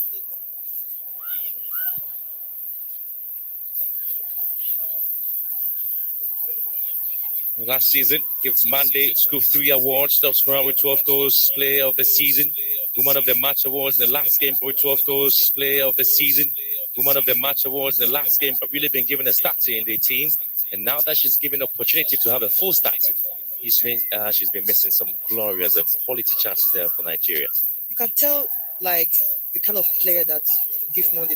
I'm not surprised. That's why people have been talking about her because she's really doing well. She's playing for Minsk and she's playing for the Champions League. But sometimes this thing doesn't happen for players and then they get frustrated. But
They were able to score just a goal in Casablanca, but when they got a chance to move to Hassan Stadium, they scored more than that. Because the pitch is bigger. I'll tell you what, so the goal scored there by Katongo means that the Zambians, after the 15 goals that have been scored here in Casablanca, the Zambians have only contributed 3 of those goals here in Casablanca. They haven't scored many, or they don't score many goals in Casablanca. They lead by a goal today with a corner kick taking short. Pretty poor match. The best of our corner kicks there delivered by Alozie for the Super Falcons. They don't concede too much goals, and they don't score too many goals. They don't concede too many goals, yeah. And I'll tell you what, the Nigerians will be looking forward to this one again. And Alozie does have some very delicious corner kicks, and anytime she delivers it, it's really going deep in. And time for some thinking to be done about the two sides. This is where the Zambians need to be very careful, because Alozie has got this much tenacity of hitting the balls deep into the box. Hit the back of the net, see if that can go in. Plumtree with a cut out there for the Super Falcons. Nigeria have lost 2 games in this tournament. First game they lost was against South Africa, and the second in semi-finals against Morocco. The only time the Zambians lost in this tournament was against South Africa in the semi-final. Yeah, and they actually believe that even the coach believe that they should have won again from the chances they've got. But of course, this team is a team that everyone has to reckon with right now. That in Africa, they are another team that they have to beat, and they have to work really hard for them to beat the Zambia team.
Put together. It's not qualifying for the World Cup for many, many years. It was one target they wanted to just get off the way, and they've been able to do that. Yeah, the way they are playing, you can tell like for them having the experience to go to the Olympics, that has really motivated this Zambia team. Now they are excited that they're going to the World Cup. That's going to be another opportunity for them, and then great respect for this team. Chanda, quality control there for Chanda. Initial one there. Kuchumu just waiting. Pepper on the right hand side, the left hand side. Kind of whipping and chase, asking for space from Chanda. Chanda gets it back here. In the box waiting. Kuchumu. Ball drilled back here. And it's going to be an opportunity. Not well recycled, but Nigeria will use the energy to pick it up again. And now get the opportunity to push the ball back into the half of Zambia. So look at the difference between Zambia and the Super Falcons, the way they're actually playing right now. When the Zambians, when they get ball possession, during transition play, they attack the Super Falcons really fast and direct. For the Super Falcons, they get the ball, they're looking for who to pass the ball to. So they have to think of something else that they have to do right now if they want to have opportunity to continue this bronze medal. Good chance now for Degas to see if he can get the equalizing goal ball. Just going wide. Another quality run on the left hand side by Uchenna Kanu. Again, the Zambians should break from here. Uchimbo Hale on here. Charging to sort things out there for Nigeria. She is able to get the free kick. But defended there from Hale. Again, they were able to break the Super Falcons defense line. I think they've been doing this for the past 10 minutes now, going from left to right, even through the middle, the corridor pass. And I think they have to think about the midfield, what they have to do, because you can see the likes of Kobe. She's doing really well. But they have to, I think they have to talk to each other.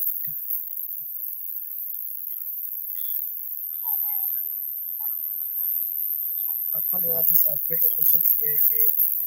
She crossed the ball, but Otoda, again, Nali did a great job. Trying to spread herself a little bit wider. Yes, that was a great save. Great save from Nali. So a little bump back there from Odega. Well, Uchenna Kanu. Yeah. Here comes the Balemu's intervention. Well, Nigeria really pushing hard. They are looking for that goal, that badly. It means that they are in there for the bronze medal. That's what they can give back to the fans who are watching. Kobe here in the box, and the Zambians will find a way to clear the lines. Again, they've been living dangerously. They have to dig out pretty deeper to see what they can do.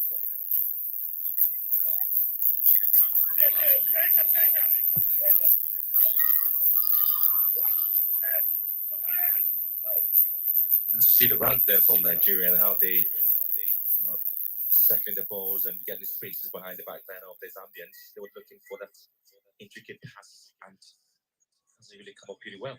Even Payne and Alose, they moved up a little bit just to have extra body up there, but they're still, they get to the third half, they're still not finding the right rhythm to break this defense line.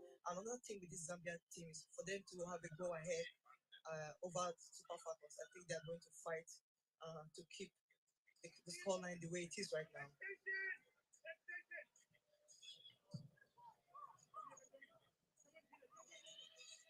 Tell you what, below us here in commentary position is Ayinde, Ajibade, and Oshola, and they are still coaching from this particular space, shouting down to the Nigerian girls to find a way to see if they can get the equalizing goal. It's amazing all of them are sitting together and trying to coach from here. Yeah, we can actually hear them from here, but I don't think the players cannot hear them because they're in the element right now, trying to figure out how to break this defense line. Because when a team like the likes of Zambia that they're leading a goal by knee against Super Falcons, the giant of Africa, I don't think they're ready to let loose, and that's why you see the way the team, the way they set up right now. It's a smoky cloud right now, just at the stadium. Not too sure that is blinding the players in terms of what they are supposed to do on the pitch there. You can see how the atmosphere currently looks here at the Casablanca Stadium. The Nigerians going to have Lozier and Uchenna Kanu pushing forward there. It's going to be a foul there with a little bit of a notch behind Kanu.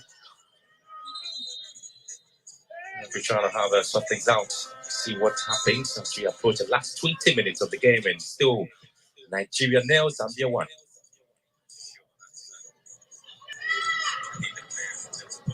So if you hear that, it's going from Ayinde. And here comes Akobi. And this is Uchenna Kanu. Again, interception. The Lemu here. Allows you back. And It's going to be yet another foul there. Clumsy one it is there against the Zambians. Do you know something crazy about football? When a player that's not playing, the way they scream, it's so difficult for a player to sit outside and then watch the game. That's why you're hearing the way they're screaming right now. Because when she's playing, she's always cool and quiet, but now she's screaming because she's supposed to be there playing. But unfortunately, she's out of this game. So the least she can do is try to.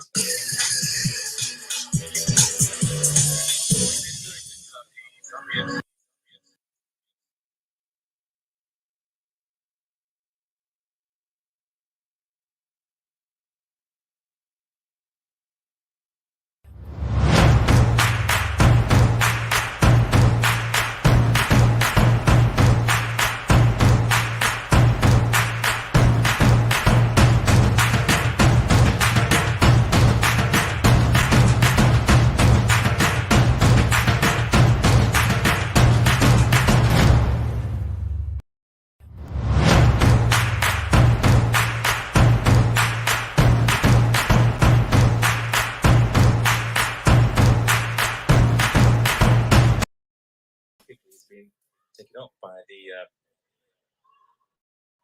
Nigerians again. Back to the line, O'Harley sends it to the far side. This comes Lozier. She's trying to go around tempo and comes Lungu. Maybe double substitution there for the WAFCONs as they try to use the likes of Vivian and Ife. And so that means that it's going to be end of story there for Regina Otu. She's trying to hold down the midfield for the WAFCONs. Yeah, for the likes of Otu, someone that's been coming in and out in this game, I think she's really impressed. So this is the change that the Nigerians are trying to make here with the PCB coming in. 21 years, and Ikechuku comes in to replace Odega. So that's the changes being made here.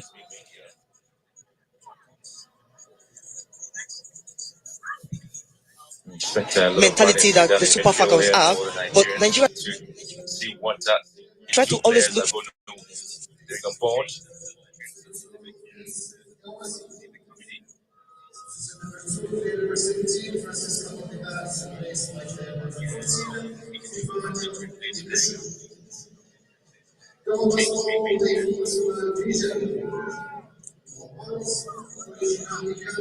Well, Prezi, PC initially played for Edo Queens and Rivers Jesus. In the 2018 WAFCON Women's Cup, she scored the goal for Nigeria, the first game at the tournament. And she moved to Spain's playing for Sporting Huelva on a year deal. Now she's in Israel. She plays for Kiryat Gat. So as a midfielder, 5 feet tall.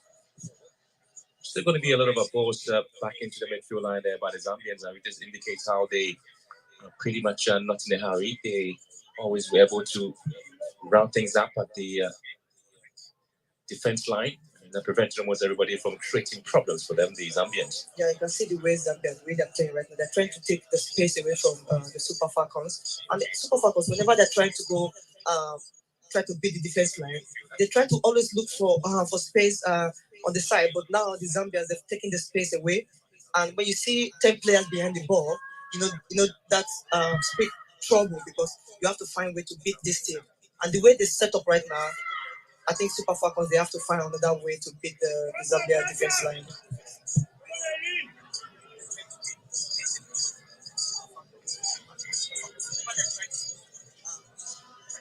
Changes made by coach Randy Wardron means the Nigeria look to sort things out by midfield. Put some of the pressure there on the Zambia to see if there would be the need for them to get these equalizing goal. And the concerns there on this coach is first the women's couple of nations there for the side, and you can see the performance the team is trying to put together. Yeah, I think the coach, with the time being given to this coach, I think he's done his bit. But unfortunately, we have the Super Falcons. They have this talent, but things are not working the way they expected things to go for them because they have like really, really good team and players in this competition. Even for the fact that they have 2 red cards and injury. I think the Super Falcon they should be able to like tackle the Zambia. But you can see the fighting spirit with the Zambia team, the way they're coordinating and the way they're moving. They're just moving in chain. When you talk about the players and the performance and the red cards and the injury concerns and former Super Falcons goalkeeper trainer Aloyagu spoke extensively about the team performance against the Moroccans, commended the girls and their coaching crew and the work done in that particular game. Talked about the fact that they should just forget about the mistakes and move on, but now the team is down by a goal to nil as they try to find a way in here to see if they can score, and that's another lovely piece of work there by Nigeria's Peace Ife. Again, it's lovely to have former players take keen interest into women's football and how they are willing to help and get the empowering done. To see how that can motivate others as Nigeria get the ball in the box, and Plumtree here, it's wide. And Palermo controls and It's good to see that the ex players are here supporting the new generation, the players that actually continue from where they all stop. This is really good, empowering each other. That is what we want to see, and super grateful that the CAF they really organized this competition, trying to empower women football and showing this disability for women to be seen. So things are really moving forward, and I'm super grateful for everything they've done in this competition. Absolutely. Trying to get a lot of former stars involved in this competition.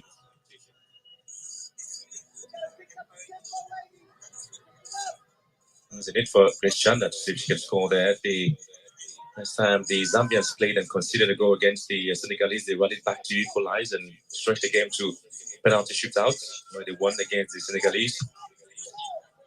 The only time they were not able to come back into the game was the defeat to South Africa. No, there wasn't time for them. there wasn't time for comeback in that game. Ikechuku running deep into the for the Zambians, waiting for the ball. That's a return of it there. Here comes Kanu. And again, ball control there for Vivian Ikechuku. That's Tembo here charging down the left-hand side. The defender, the left full-back, she's done a job pretty well stopping the Nigerians from creating any problems at all for them. So she gets the ball in, it's always creating problems. 19 shots so far, 6 to the Zambians and 13 to the Super Falcons. And we've seen 4 shots on target for Nigeria. Just one of that, and it's the Zambians who have been able to utilize that to get a goal here. That's Good play there, Chanda. Looking to turn out Plumtree, and she hits wide. But that is a control. The beauty of the control there from Chanda indicated that there was always a need there. And look at that. O'Harley was just late in dealing with the ball there. Yeah, she stole the ball away from O'Harley. O'Harley thought she had everything in control, but you can see like contrary, she wasn't having it. You have to be direct, and this is something that the Zambia team. This is what they do all the time. Like they don't have time to joke around. When they get the ball, they attack you. If they don't have ball possession, they take all the space away from you. Seeing the attitude and the tactical play there from Coach Wapi, he's able to shape the team well and get them to be pretty much disciplined behind the ball. Or perhaps when they lose possession, you have a number of them just backing the defensive line and putting up the defensive shape. Yeah, so they have plenty of midfielders, or they have plenty of the players just back at the defensive line to control things. Yeah, look at the setting right now. The space between the midfielders and the Super Falcons defenders. There's a little bit space in between them. That's one thing the Zambia team will never give to you. They take everything away from you. And when they lose ball possession, you can tell like if you can't before 10 seconds, everybody's back. 10 players, you have 10 players behind the ball. They make it difficult for the opponent to penetrate.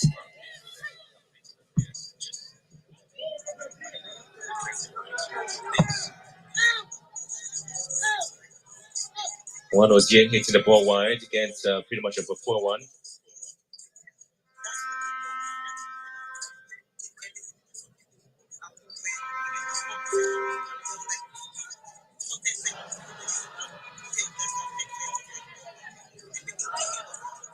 Well, the fans are still happy because they're just about 10 minutes away from seeing they can get the competition or perhaps win the bronze medal as the Falcons are moving there.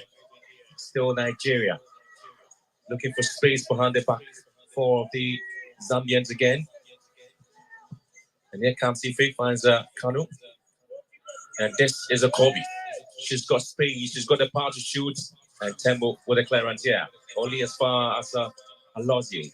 Also pushing, looking for space. And this time, gets Monday, is being denied. 10 minutes plus at the time we have here. Kobe, she actually had that little, like, the room she was looking for to hit the ball.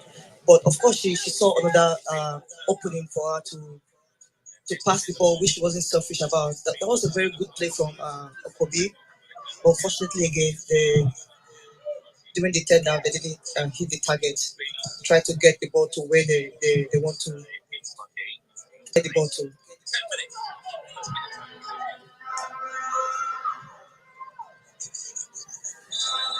There's going to be a foul here by the Zambians, and they concede a foul just they set the circle and they're trying to make sure that they take advantage. And so, well, the Copper Queen is doing so well in the competition. I tell you what, I've always been looking forward to see what happens there. The Zambian Football Federation now looking at one of the youngest players in Lusaka Provincial Women's League. There's a lady called Christine Wale, and she's known as the fans' favorite in CC Queens. 11 years of age. And we're told that she's got lots of skills. She plays for CC Queens United. And that team plays in the Lusaka Women's Provincial League there. She's nicknamed Kanono because of her small stature.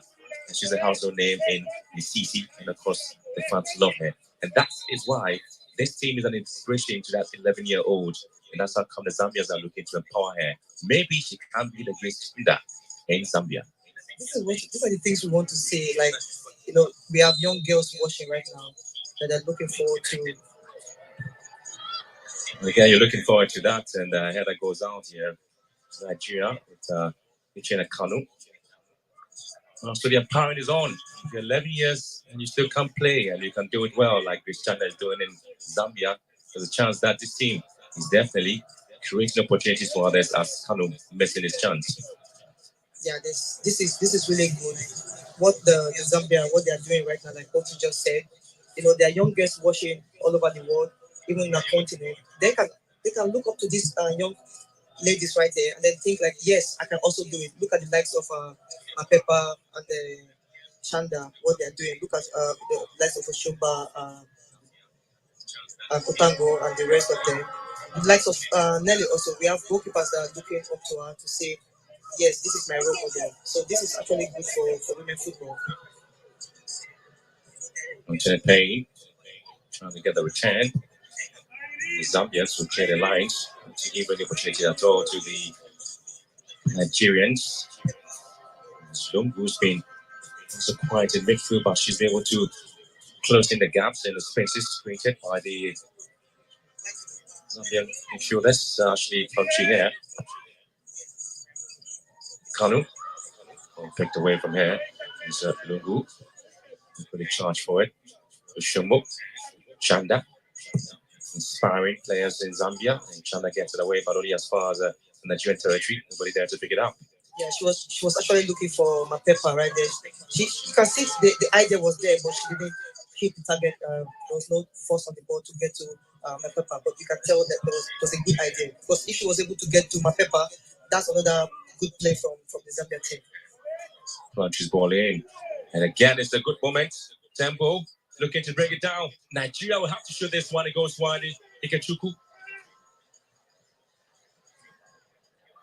And again, good chance, good space, good opportunity. And the Super Falcons are fluffing most of the quality opportunities they've had. Just swabbed Tempo. Took chance. Tempo again struggling to control here. And just blasted wide again in the Super Falcons. Ikechukwu should be really livid right now. The way that was a great opportunity for her to finish. Tell you what, the Nigerians have seen plenty of possessions, plenty of the balls in half of the Zambians. It's been disappointing how they've wasted almost all the chances they've had. They've sent their balls inside the half of the Zambian. 11 shots in the box of Zambia, Nigeria. It's against 2. Yeah, look at even the final third entrance. It's like really different. Nigeria have 72, and the Zambia team have only 34. And the ball possession, they're not even close, but the result is actually different from what you are seeing on the pitch. Chumbo goes to ground, and she has a bit of attention here. There's a tackle that came in from Lozier. She feels that it's pretty much of a bad one. We're doing 5 minutes left here. And so far, your impression in the women's competition and the fact that the champions down after 85 minutes and yet not able to cover the equalizing goal. Irrespective of the scores or goal line or for both teams, Super Falcons and the Zambia team, they should be really proud of themselves, the way they carry themselves during the semi-finals. And now, when you have this belief like you're supposed to play in the finals and you're not there, most of these players, they have to like psych them and try to get them back into the game. But it's really difficult for some players because when they see that, yes, this is our right, or we're supposed to be there, and they're not there, and they look at third place match as, wow, what's the point? But you saw the way both teams are playing. Both teams really want it, but it's not happening for Super Falcons. And this is going to be something else if the result ends this way. The Zambians, I think they have something to take away from this competition. They're going to be proud. This is another achievement for them. But we never know. We have to wait until the end of this game to figure out if they're actually going to take the bronze from the Super Falcons of Nigeria. Did see Noria Susala, 33 years of age, as being given the opportunity because it appears that Shumba may not be able to continue. And so Noria Susala, we gave the chance to play a word there. She was part of the team of the 2014 NFL Men's Championship. On club level, she plays for National Assembly FC in Zambia.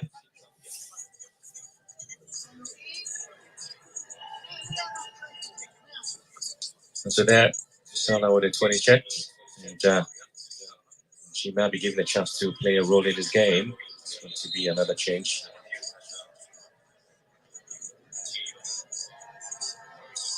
From here alone, there will be another substitution coming in from the Zambians. They also push to get 14-shirted Harry Lungu out. Greenby follows the player who's held out the midfield pretty well.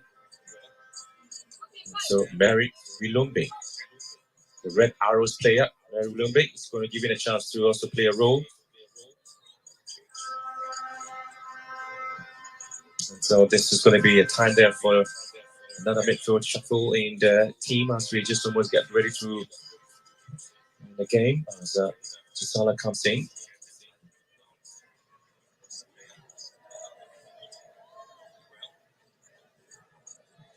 There'll be quite some at a time here because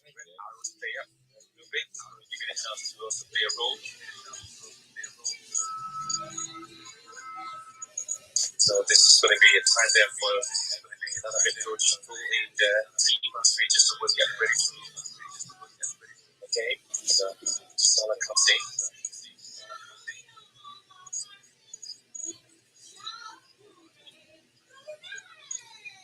Send the ball back into the box.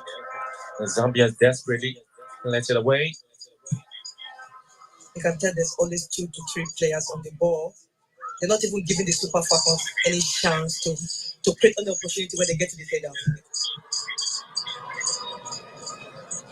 He's just waiting for at a time to see what happens here. And there's a lot of talking points in this competition as we look forward to how the teams are fared. With Nigeria still pressing and pushing for that equalizing goal here. Ball sent into the left and paying here. Sent into the right. Controls well beautifully. Kechuku. Mumbai beating. Kechuku gets it back. Belem. We're doing 3 minutes about a time. As Belem charges forward. The break for Zambia has always been amazing. Plumtree in space. Flag stays down. Shanda brings it back. Look for Belem, and the offside flag is already up here.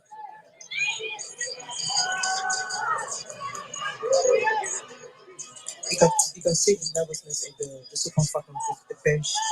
they're not pleased with the way things are going right now. This is the difficult part about football. Like when you have these chances and then you are a goal down, it's really difficult to swallow. Amazing work, the Nigerian team. And so if it goes out this way, it will be the third defeat of the Nigerian side.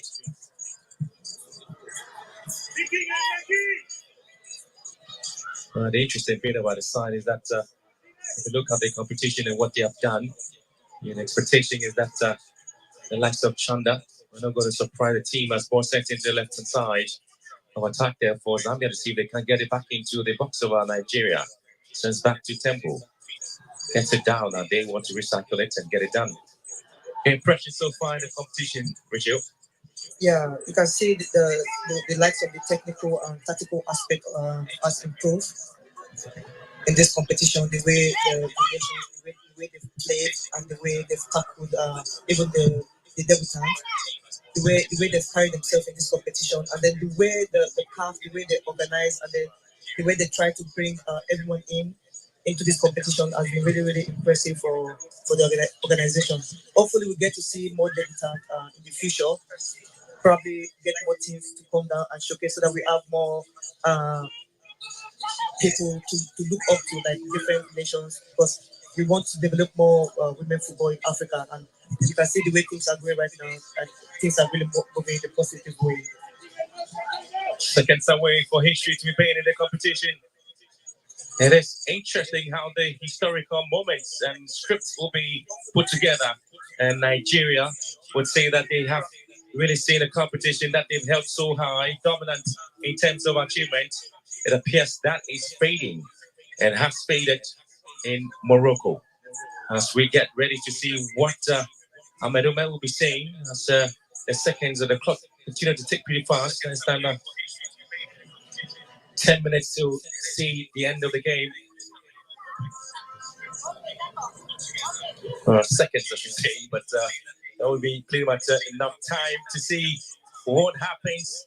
Nigeria, Super Falcons, defending champions, and since 1998, this is the very first time Nigeria has finished the Women's African Cup of Nations as fourth best, and for the very first time, the Copper Queens have won bronze at the Women's African Cup of Nations. I tell you what, the men won the Cosafa Gold, the women have won the Women's Afghan bronze. What a story! This is interesting. History being made, and history will continue to be made in the competition.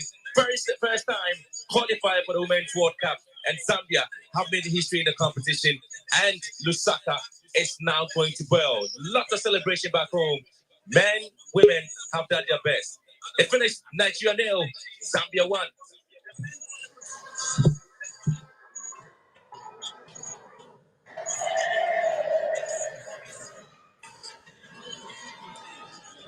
All right, that is the end of the match. Congratulations to Zambia.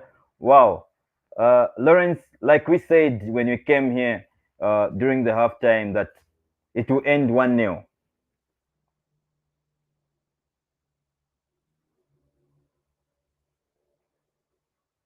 Hey, Lawrence, are you there?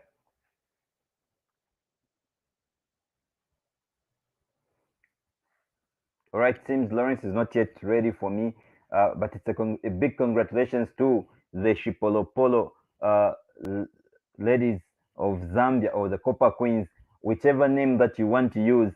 But the game is finished. It's confirmed. Zambia has beaten Nigeria by a goal to nil. What a strike by Susan Evelyn Katongo. Lawrence, just like we said during halftime, that this game is going to end 1-0, and indeed, it's finished. It's 1-0. Well, just a reflection of what happened in the men's final in the COSAFA, and exactly same goal, exact same result. Only difference is that one goal came early, the other one came late. Indeed. I don't know how you are feeling now and where you are. How is the atmosphere, Lawrence? I think I can hear outside people celebrating, and I've heard quite a few vuvuzelas. I didn't know they still exist. All right, it's time for us to also share the link for you, our viewers, to have the chance to participate in this program. We are sharing the link just now in the comments. Just be on the lookout.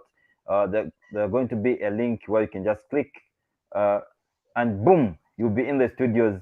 You also give us your analysis over Lawrence. How has been the performance of the women's national team in this game?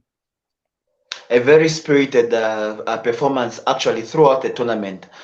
This is the team that has worked as a unit. We've said this over and over and over and over, and we can even proudly say it once again. They have worked as a unit, defended together, attacked together, and results are there to show. Third in this competition for the first time, and this is history. First time qualifying to the World Cup. This is history.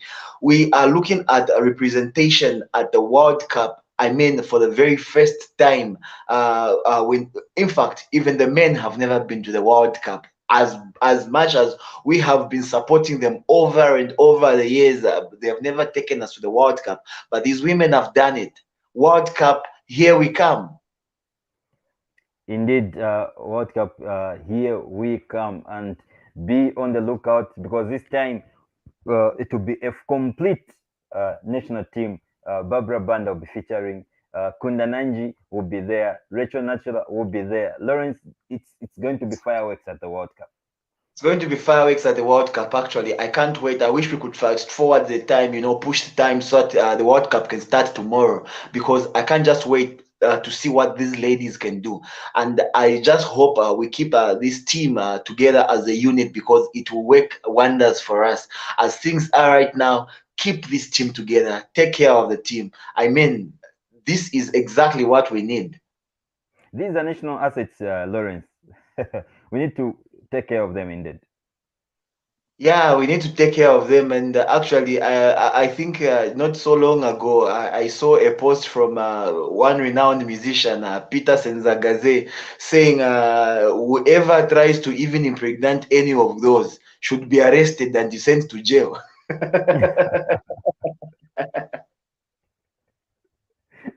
Lawrence, let's go through that strike again by Evelyn Katongo, shall we? Sure. Yeah, just take us That through. brilliant play down the left by Mapepa there, and threw in a very decent cross. That was a cutback into the penalty area, and Nigeria tried to defend it, and it landed to Everine there, who gave it a very good strike. The ball hit the post, and was en route bouncing back into the game, but it hit the goalkeeper, who was taken by surprise by the wonder of the strike, and it went back into the net. I'm actually getting confirmation that it has been taken in as a Everine goal and not an own goal, actually. All right, thank you very much, Lawrence. Let's enjoy the music. Then, when you come back, we'll allow the viewers also to join in using the link. Sure.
Bakura banda bapige.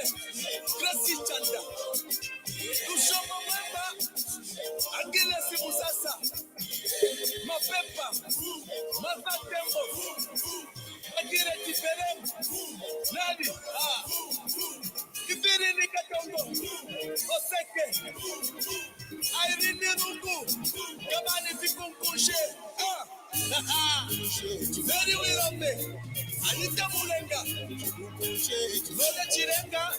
Kandiri ni Musonda Yue. Kia nayo.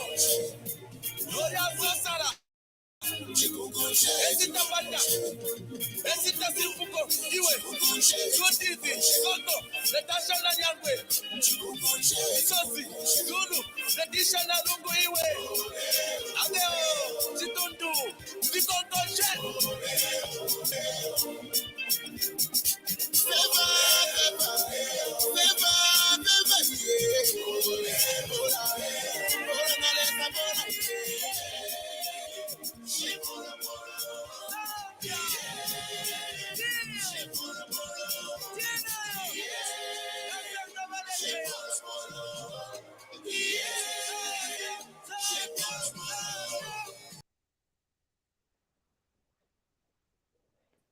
All right, it's Ubuntu channel, it's Ubuntu Sports, and we are enjoying ourselves because the ladies have made us proud, and we are being welcomed in the studios. Lawrence, let's welcome Mr. Keith. Mr. Keith, good evening. I know you've been trying to join this broadcast, and finally you are in. Good evening, Reuben. Good evening, Mr. Lawrence. Thanks. Good Tell us evening. where you're watching us from. By registering my complaint. You know, the time that we lost against South Africa, I really wanted to roast those two guys, the South Africans, eh? But hey, yeah, they got so lucky that I couldn't get through. All right, that's Ubuntu Sports. It brings everyone together. If we have the Nigerians who've shared the link, they can also come through and share how the game was. But Mr. Keith, tell us where you are joining us from and give us the analysis of your game. Well, the usual location, mass media, Lusaka. Yeah, the game was yeah, it wasn't all, they didn't give it their all. You could see, when you are playing and you know to say you deserve better than you are settling for. So you could see they were not really into the game. They were just playing for the sake of just playing. Anyway, in the end, we all knew to say we're going to carry the day, given that South Africa easily beat Nigeria. And just going by the standards of play that we've witnessed in this AFCON, surely Zambia deserves to be the champions. But anyway, all you know, third place is not as bad as those that have not made it to the playoffs. All right. Now, on Mr. Keith, I want you to tell us how should we now maintain the ladies, because these are ladies that will represent us when we go to the World Cup. Okay, I'm sure there are some measures that will be put in place by the association.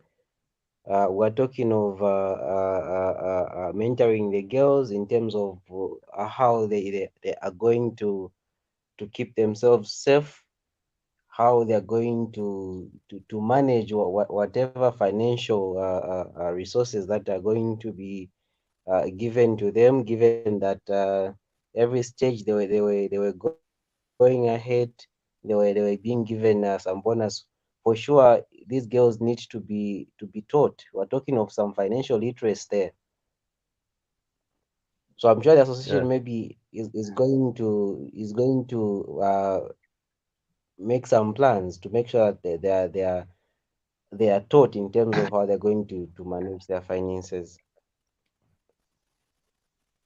Lawrence, take it up there. Okay, Mr. Keith, how have you reacted to this win, and if this development goes through, how far do you think this team can go? But before you answer that, let me take this opportunity to welcome Mr. DB. Mr. DB, good evening.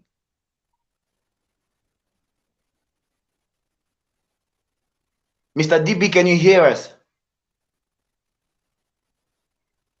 Okay. Looks like he's on mute.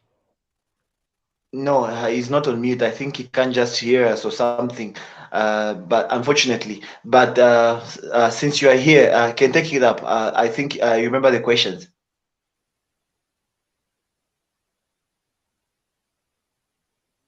Mr. Keith. Mr. Keith. Okay, Mr. Stanley, are you there?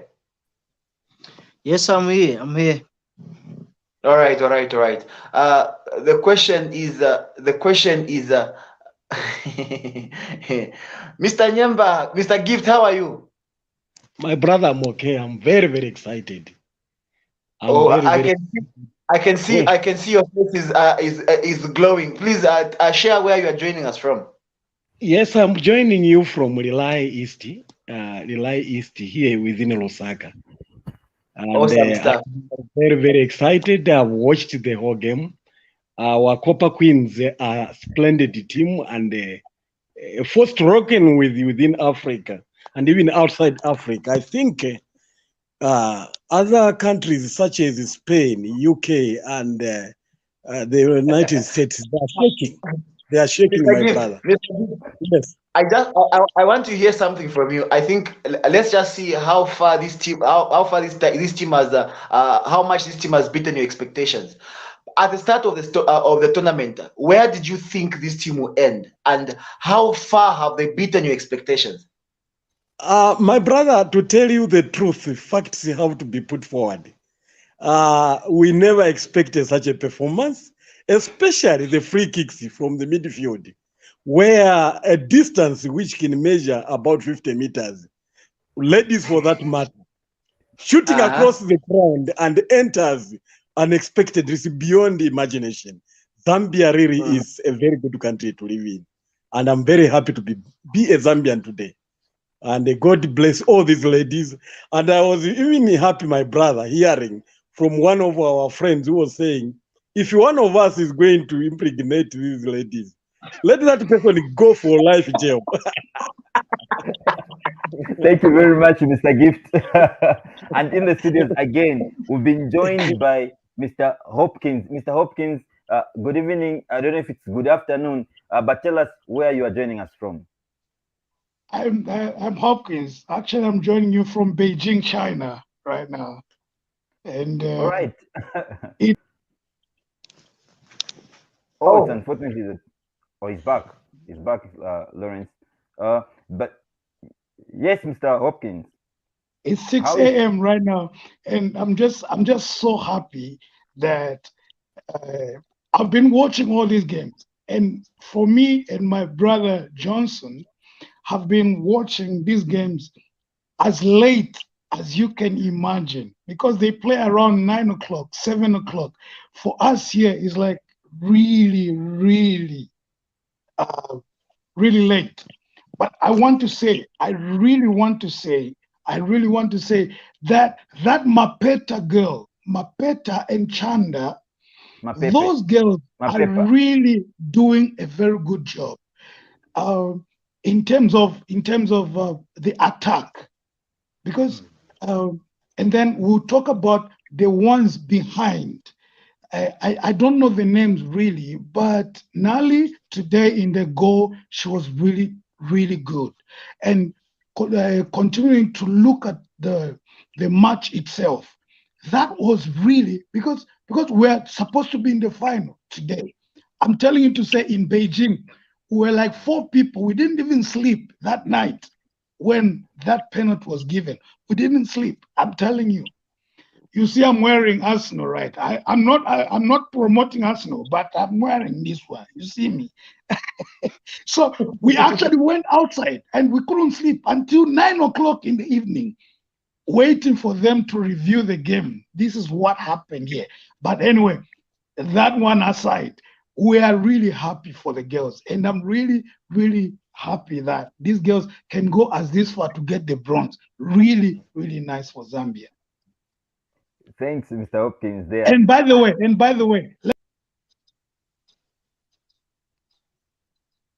okay, his line seems to be dropping. I'm in China. Come on, this is what happens.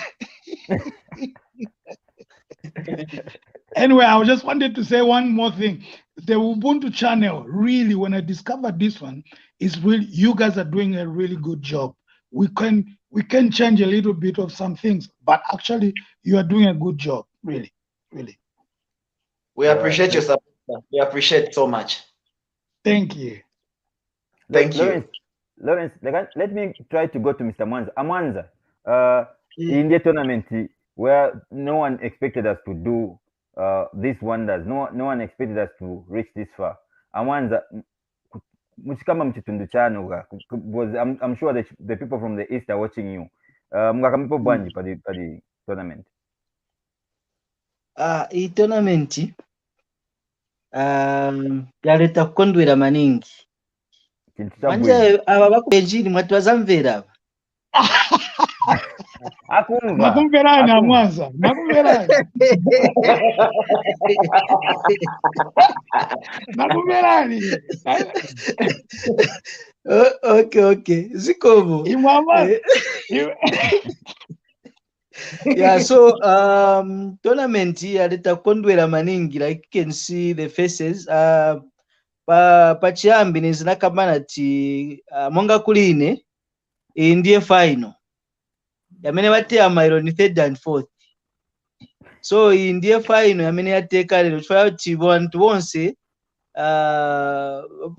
all soccer lovers including baku South Africa bonse nabeve banakamba kuti pa bola sifuniko enda so aba bazambia ndi bafuniko benzofuniko enda ku benzofuniko kuti ba rifari atesa chabe mushemusha up to bola ya sida winner na imwe mwakondwera chifukwa kuti benangu ma South Africans bazi wa bola mushemushe swana kondwere kuti bola inaenda so what of we manje ma Zambians.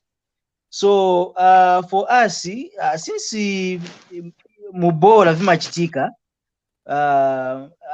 stenzo embekezera kuti bazambia bangabotenga kona medals aya kozi more especially time yamene banabwera bachosa monga because of my medical conditions bene babra bachosa ma players benangu pamene paja hope inabwaya siratu atamanje kwa sira bazambia bazabwererako, but it turned out these guys bankara bapushinga until all of us manje tankara surprise kuti bola yene bateya standard yene baterapo ibola yatidabwisa bonse chifukwa kuti my expectations yatu yenzeche yako ata baenda che mkuteya kuchitako che represent Zambia bazabwerako manje, but it turned out bapushinga and then kind of play ni just standard yako bati tonse tadabwa nayo nango apaso moyo yatera lero na Nigeria. Looking at how Nigeria has been performing in the past, there's organiza chata no at least it's that choko number 4 at least kaidi it's okay. So it is something that is that has brought a lot of joy to all of us to see how these women have taken up this game so serious to the end. And monga mamene bakambira bonse aba tona uti at least kufunika fazi kireko nzeru kuona uti aba bantu more especially kai drama muziba drama zima ononga vintu zikabwera cheso umaona kama 1000 2000 wabora mbona ati 50000 yabwera ya uzaonongeka pamene hapo. So tona uti baba yanga ndipo maningi more especially financial literacy na ku make na sure uti drama wachite invest apart from investing money baone kuti kariya yawo abantu isaonongeke futi bayanganirepo kariya yawo chifukwa kuti pamene apa manje kuzakhala manje kai baona ni bambiri bamuna baona ni bambiri tyo uyu Grace uja ndani so manje bafunika bakire konze kuti aba bantu talent yawo isaonongekere pamene apa zikomo kwambiri mazizuzula bwino wa Mwanza mazizuzula bwino. I'm getting some feedback. Please mute your mic if you're not speaking unless I give you a platform to speak. Just mute your mics, all of you. Now, Lawrence, let's go to Botswana, shall we? Because we are being joined by Mr. Dritten. Mr. Dritten from Botswana. Good evening, Mr. Dritten, and welcome to Ubuntu channel. Good evening, sir. Wonderful. Can you hear me there? Yes, I can. Which part of Botswana are you joining us from?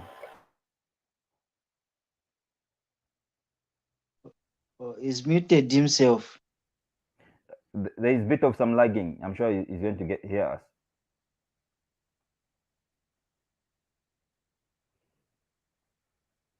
He's on mute. Okay. Reuben, we also have Mr. Msonda here. Mr. Msonda, good evening.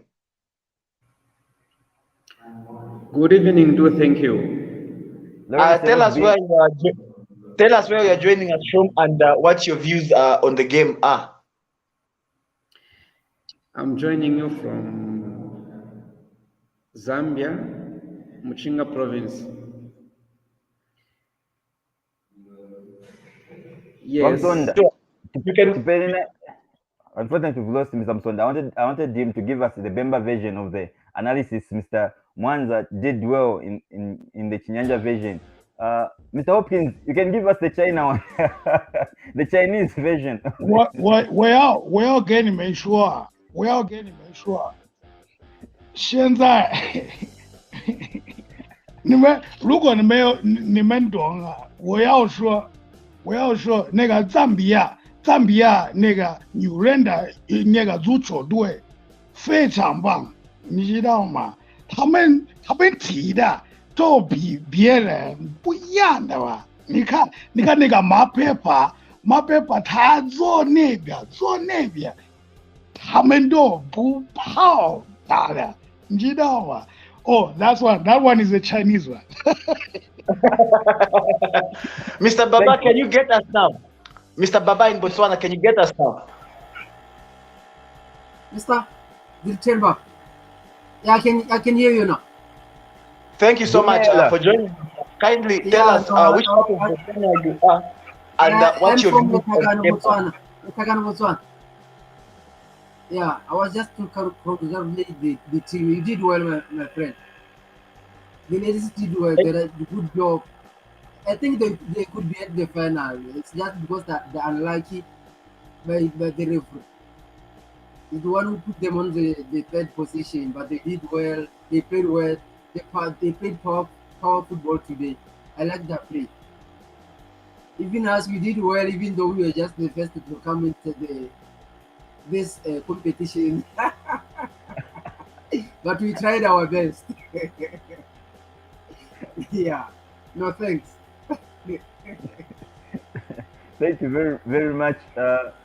We're also being joined by Mr. Augustine in the studio. Good evening, Mr. Augustine. Tell us where you're watching us from, or where you're joining us from. Yeah, I'm joining you from Lusaka Garden House. Oh, great.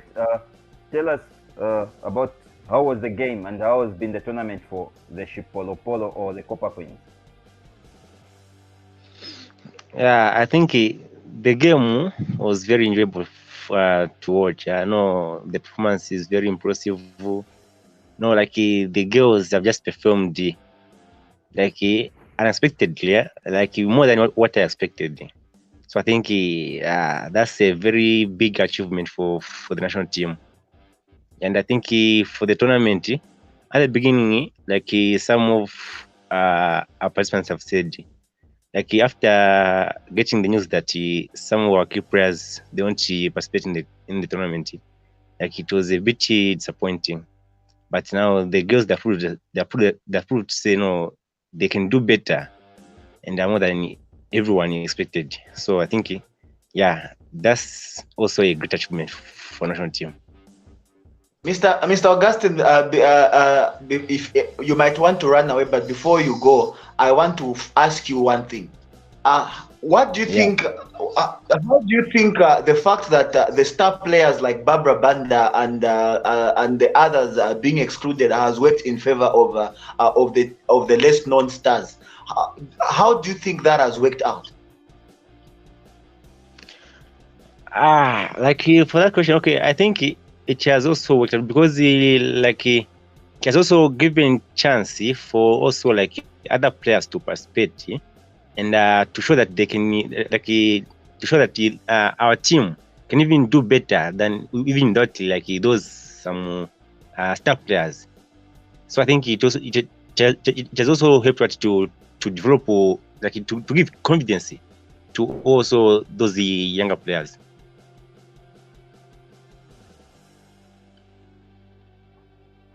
No, thank you very much, Mr. Augustine.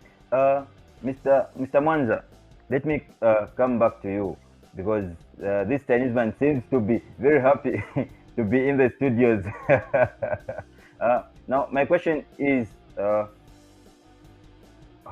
now we've seen how the women can perform. They are back into their usual leagues where these ladies are suffering in terms of funding. Most of the football league is not well organized. What can we do as fans and as stakeholders to improve the league for the women?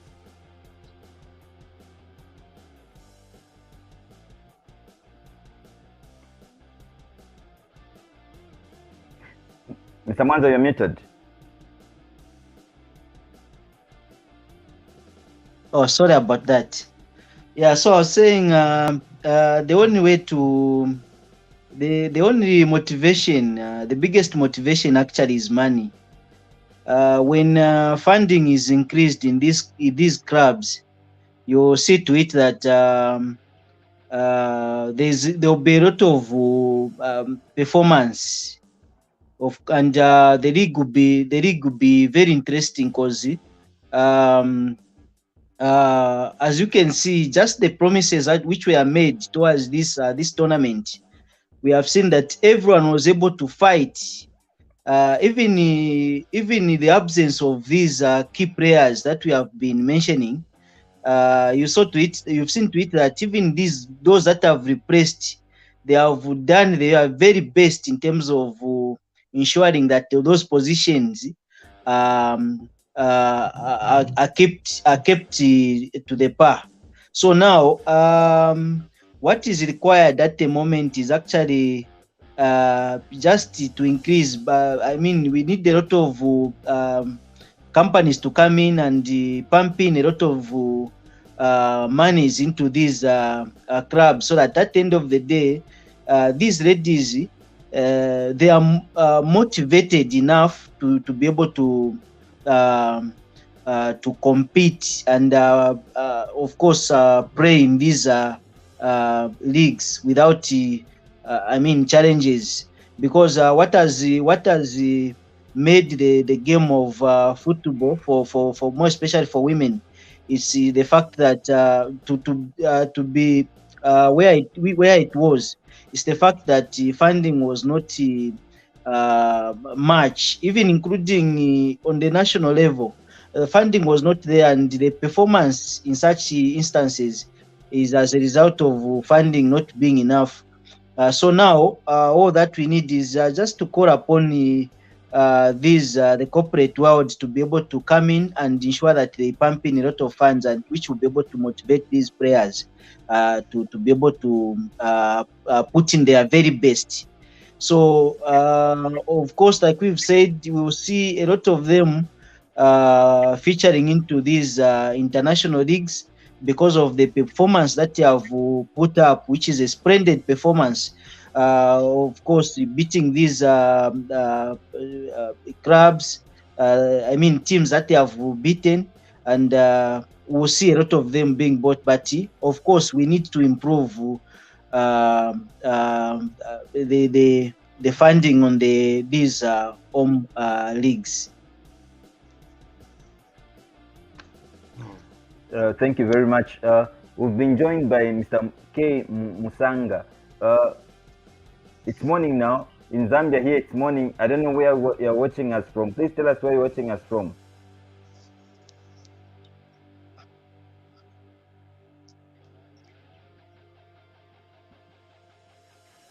Mr. Musanga, are you there?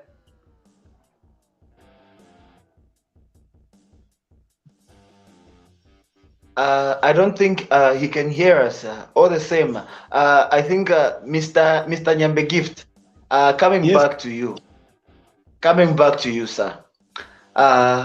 We have a situation where we are heading to the World Cup at this point in time with this same team.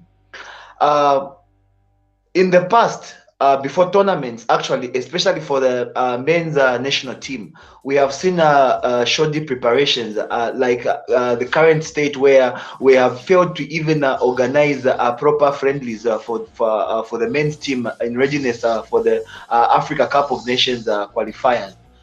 What do you think is the ideal situation in terms of preparations before this team heads to the World Cup in the near future?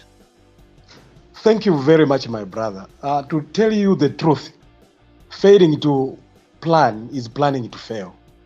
It's better from now, immediately these girls come back home. We need to make a strategic plan, looking on the target, which is the World Cup, and ensure that by the time we go to the World Cup, the girls are fully baked, mentally, psychologically, physically, and any component of emotions.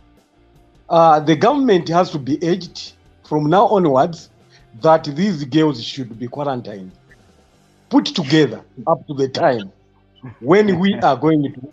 Our target is to get this World Cup for the first time ever. Africa has to get it through us. We should be the best example. We are capable, especially that explain exactly what you mean, sir. What do you mean they should be quarantined? They should be quarantined. They should be put together up to the time when we are going to the World Cup. There should be a strategic plan, deliberate one for that matter, up to the time when we are going to grab this prestigious award World Cup. Our target should be clear. Our plans should be clear. Our resources should be put together at this particular time. Where there is a will, there is a way. Thank you very much, my brother. Is Mr. Musanga able to hear us at this point in time? Yes, I can hear you. Yes, yes. Thank you so much. Please tell us where you're joining us from. Yeah, I'm watching you from the United States. Awesome. How are you doing in the States? And please feel free. This is a platform created for everybody to share their views, and your views are equally welcome. What do you think about the game? Thank you. First of all, thank you very much for the Ubuntu channel and for the work that you've done to make the games accessible to all of us in the diaspora. We're always looking forward for this content. So keep up with a good job. As regarding the game, not just this game, but since the tournament started,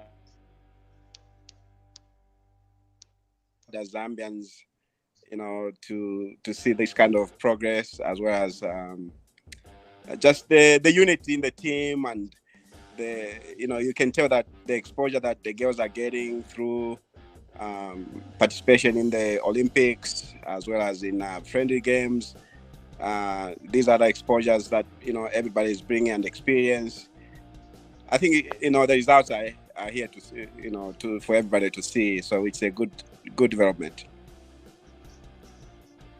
Thank you very much. Let's fly back to China, Mr. Hopkins. I want to also to give us your view concerning what we should do with these ladies now that the tournament is over. What should we do now with these ladies regarding because next year they'll be going to the World Cup, and I'm sure you'll be happy because the time in Australia is almost similar to China. Yeah, actually, you know that Ubuntu, I'm wearing your band. It's Ubuntu. Can you see it? Can you see it? It's Ubuntu actually. It's like this. I'm actually wearing it even from here. I'm wearing it here. I'm always carrying this one, and I'm the only person that will always go to watch football, whatever time it is. Now, concerning to what you're saying, I've seen the girls playing really, really good football, and the only thing I would love to see is that, the academies. I would love to see like people. Yeah. Okay, I think he's nodding back. He will be back. Mr. Musanga. Yes, sir. Okay, I think he's back. Let's give him a chance to finish. Are you able to complete? Yeah. Let me just make it quick. The academies in Zambia, because all these girls, most of the girls that we've seen playing very well in the Africa Cup right now, is that they don't have this outside experience. Just as he said before, we need more academies and more people who are really, really professional to guide these girls how to play football or anything. Another point is this: the girl football in our schools, this one must be promoted no matter what happens. This one is a very good point because, when we were growing up in Zambia, I was in Linda Secondary in Livingstone. I used to see this girl sitting next to me, and she used to bully me every time she got zero with the mathematics. But afterwards, she just goes to the football match and she would like kick the ball, like, I don't know. Now she's a big young mother or something like that. What if the government had looked on such kind of girls, So this is the time that we can, like the Ministry of Sports, Child Development, this is where they should actually look at. Where are we right now in Zambian football for women? I mean, come on, we are going to the World Cup. Now, yesterday we were looking at tickets to go to the World Cup. This is the development. It starts from home. Look, the news yesterday, I'm just sorry, I'll take a little bit longer. The news yesterday in Solwezi, I saw the news yesterday in Solwezi. Awesome. I think his network keeps taking him away and he comes back. Someone took a contract to make the Solwezi a national stadium there. But up to now, the league is starting next month. It's only 2 weeks from now. Nothing has been done. And then there's no football to show there. The whole province, there's nothing. So this is what we want. These are the things that from schools, from universities, this football, girl football, it should be more promoted. I'm telling you this. Here, people go pay $1,000 every week, $1,000 for a child to just go and play football. We don't have to pay for anything there. So this is the thing that government should take advantage of. You see, so as Ubuntu, I support you. And this is the message that you should give the government. This is something that nobody should pay for, but people are willing and they are there to play for. So if we get for me, if I was an agent of football, I would get Mapeta, right? Mapepa.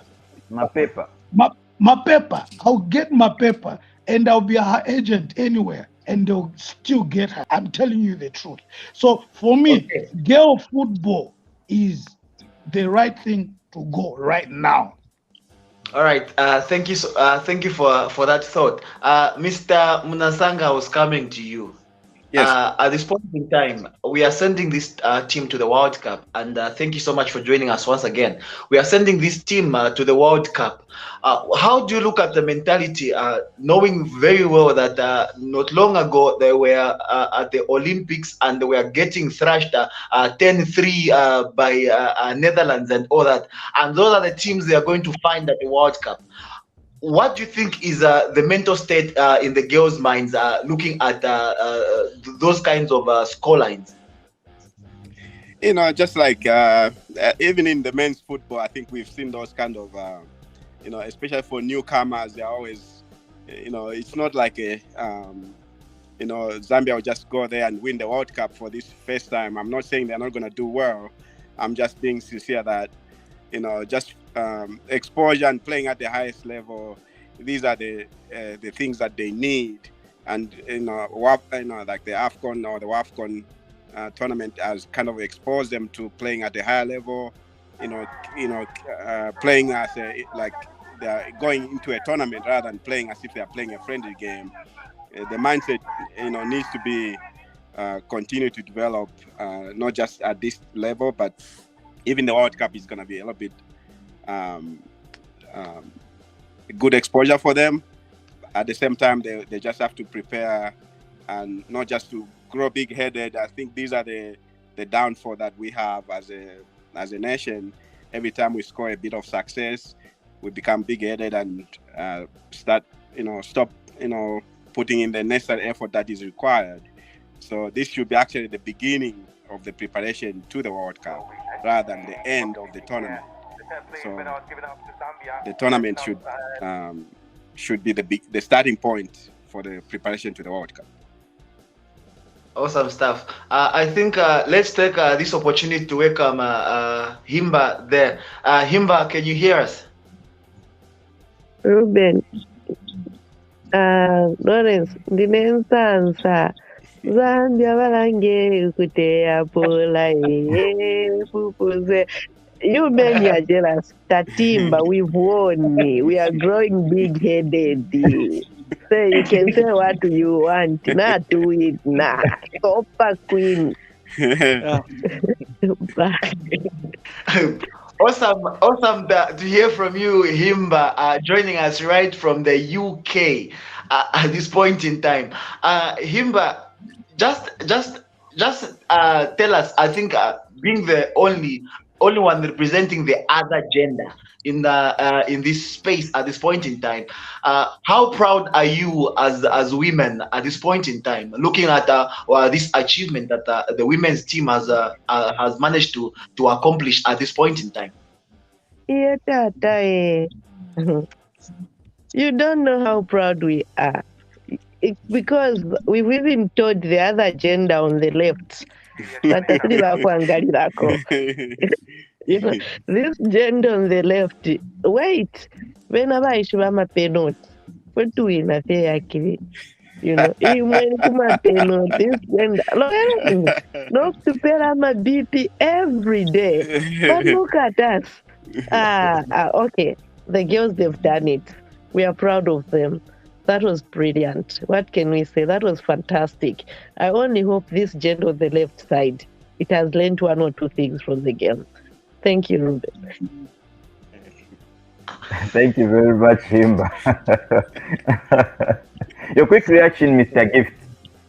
Yes, my brother, all goes to God, These ladies, these role models, they are super queens, and as they come back home, we need to have a proper reception where jubilation should start from the airport up to our homes. I think, to me, it has to go back to the drawing board. We have to plan, especially that we are going to the World Cup.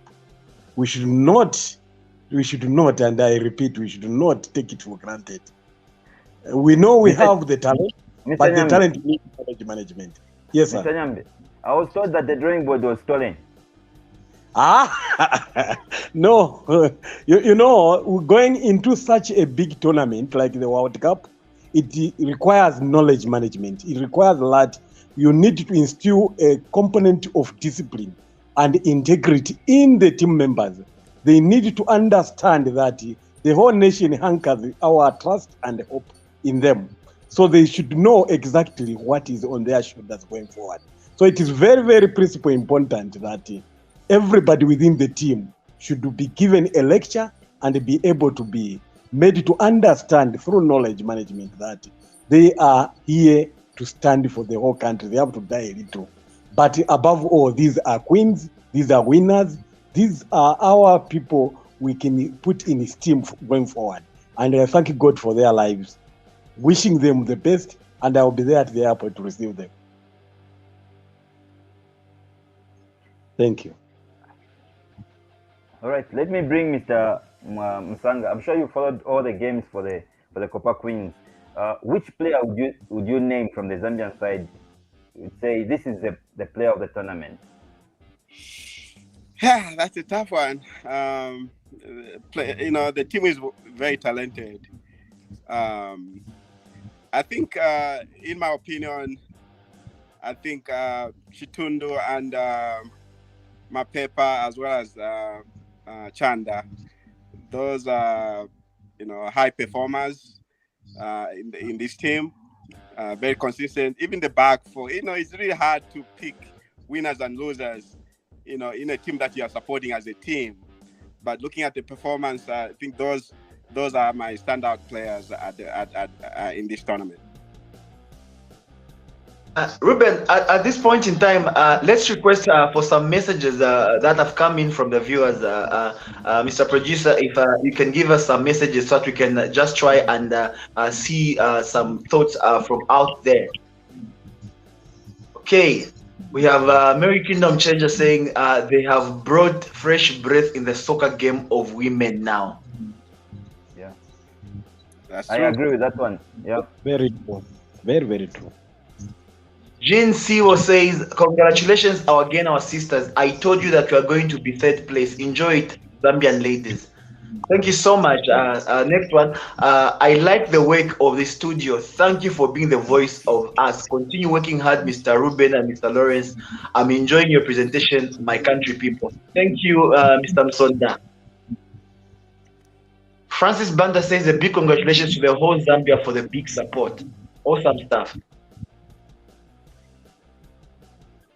But for sure, our ladies need to be maintained. This is beyond potential value and beyond the wisdom. It's not easy. I'm very, very happy because the performance of our ladies from the beginning to the end. I also thank you, Ubuntu Channel, for Tambi Sampira, Siku Imozi, Tizakakala, Imozi, Kukambira, and I'm Francis watching from Chipata. Okay. Rupert, we are going back to the story of quarantining, placing our team on quarantine. It's coming back and back and back. The story is that we should declare them as national trophies. Whoever tries to do anything, mess with any of them, should be imprisoned whatsoever, especially whoever impregnates any of them. Reuben, over to you. Thank you very much. I think we should send them to China, to Mr. Hopkins. I think they know how to quarantine there. Mr. Hopkins.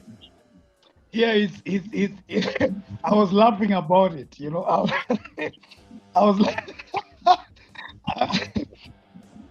when I saw it, I was like, okay, now this is serious, This is how excited we are.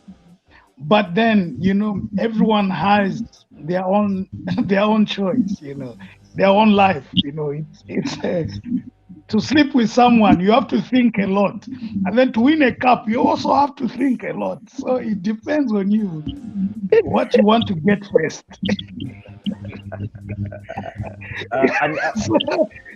So it's you cannot know the other person, not another person. If someone can jump off the window to get to your daughter's bedroom, that one you cannot even say, did she do it or not? I trust my daughter. But then, okay, they are national treasures. Then we know it. But to say you cannot do this to someone, especially in those terms, no. Baba, it can never be done. In Chinese, we say, nega bushing, mayo vanfa bushing, bushing. Mimba, are you there? Mimba. Yes, Lawrence, I am. Mimba, you speaking for the women, we should declare them national treasures. They are not allowed to any man. How do you react to that? It's First not, of it's not all, bushing. In first China, of we say all, bushing. First of all, Rollins, I'd love to say the girls really needs a lot of support.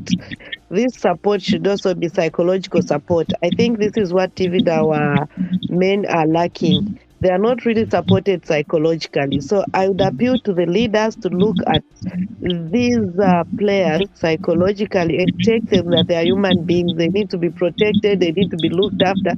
Their welfare, the counseling, they need discipline. They need to be professional in the way they conduct themselves at any level. Having said that, I think the issue of saying they shouldn't pick and Sima, I think for me there, I think that is their personal rights and we can't deny it from them. And we can't really say no another kulikumbwesa bola kuvili kulikuwa mugo na kwa kuja pinango. So ngawafuna wangamwente double, but they should be well looked after. Let them be looked after. Their affairs should be taken into consideration. They are human beings. They've got human rights. Muviri ni muviri ka. So let's look after them, let's support them, let's encourage them. And I think that's my opinion. Let's go to the United States, Lawrence, shall we? Because in Samsung seems to be ready for us. What do you have for us in Samsung? I just wanted to agree with what the madam has said. I don't think it would be like in the public interest to declare them as national treasures. Yeah, they are national icons because they have represented the country well, but we still need to think about the future of the team and the development of the team. What is our succession plan? Because I don't know, the age group in the team, who is the youngest and who is the oldest. What is our succession plan going forward? And we don't have so much academies, but we have some companies that are sponsoring women football. But we hope many companies can come on board and set up those facilities to create youth empowerment through sports. And I think that's kind of like the future of the team we are looking at. In as much as we are proud of the 2012 winners, their names will never be forgotten. And the same with the girls, they will still be considered heroes. History is history. It's gonna be well known that in 2022 there was Emma Pepper, there was Katongo, and everybody else. So there is no end in sports. We have to continue and just identifying talent is and I'm not sure that this is the only talent we have at the moment, but I know that there is good talent out there that is still waiting to be tapped. Thank you very much, Mr. Msanga. Now, gents, let me show you how the women celebrated immediately after the game finished. This is how the women celebrated.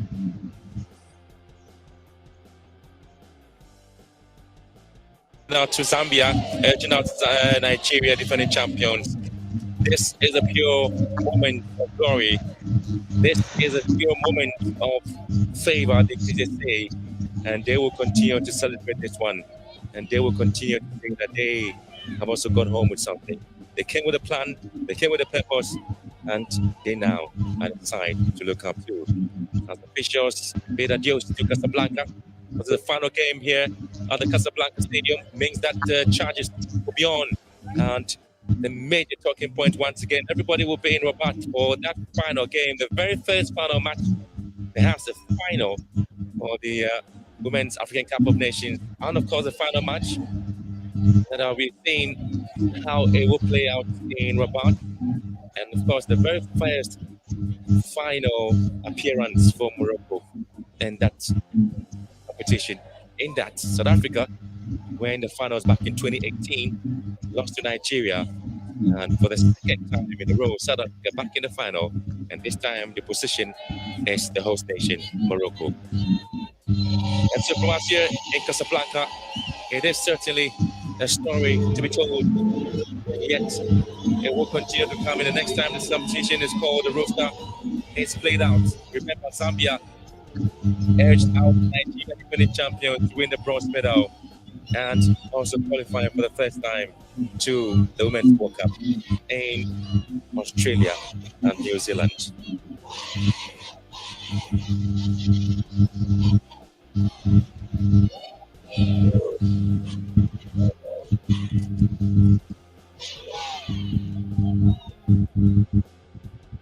All right, beautiful scenes there, ladies and gentlemen.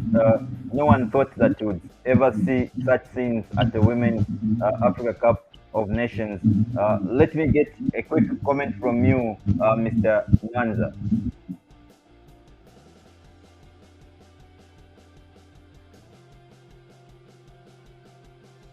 Awesome stuff indeed by the Shiporoporo. Yeah, they've brought a lot of joy to the Zambian soul. Yeah, we can only hope that they continue in this trajectory. Just working hard. They should be consistency is very, very much important. I think that's what we have lacked for so many years. We have seen this national team comes up, forming the national team 2-3 years. It's gone. New players are brought in. Again, they are gone. But when you look at other national teams, the players are there for some years. They are still there, consistent. And all that we are praying for now is actually to see such kind of consistency even in the national team for the women. So if they could be that consistent, I think we will see greater things than we have seen now. Thank you so much. Reuben, I think I want to bring in Mr. Nyambe here. The two gentlemen in the diaspora have echoed one thing, I think both of them concerning academies and sports in schools. Where are we in that discipline? Because at this point in time, I feel a lot of schools do not even have a sports day as things stand right now in this country. A lot of schools have forgotten about those we used to have, the inter classes, inter whatever, inter dorms, those competitions seem to have all eroded. Where are we when it comes to sports in schools? From your own knowledge, I think you live in a community where there are schools. How often do you see these things happen, and what is the direction when it comes to sports in general, not only football, but in general, all kinds of sports disciplines? What is the direction on sports in schools?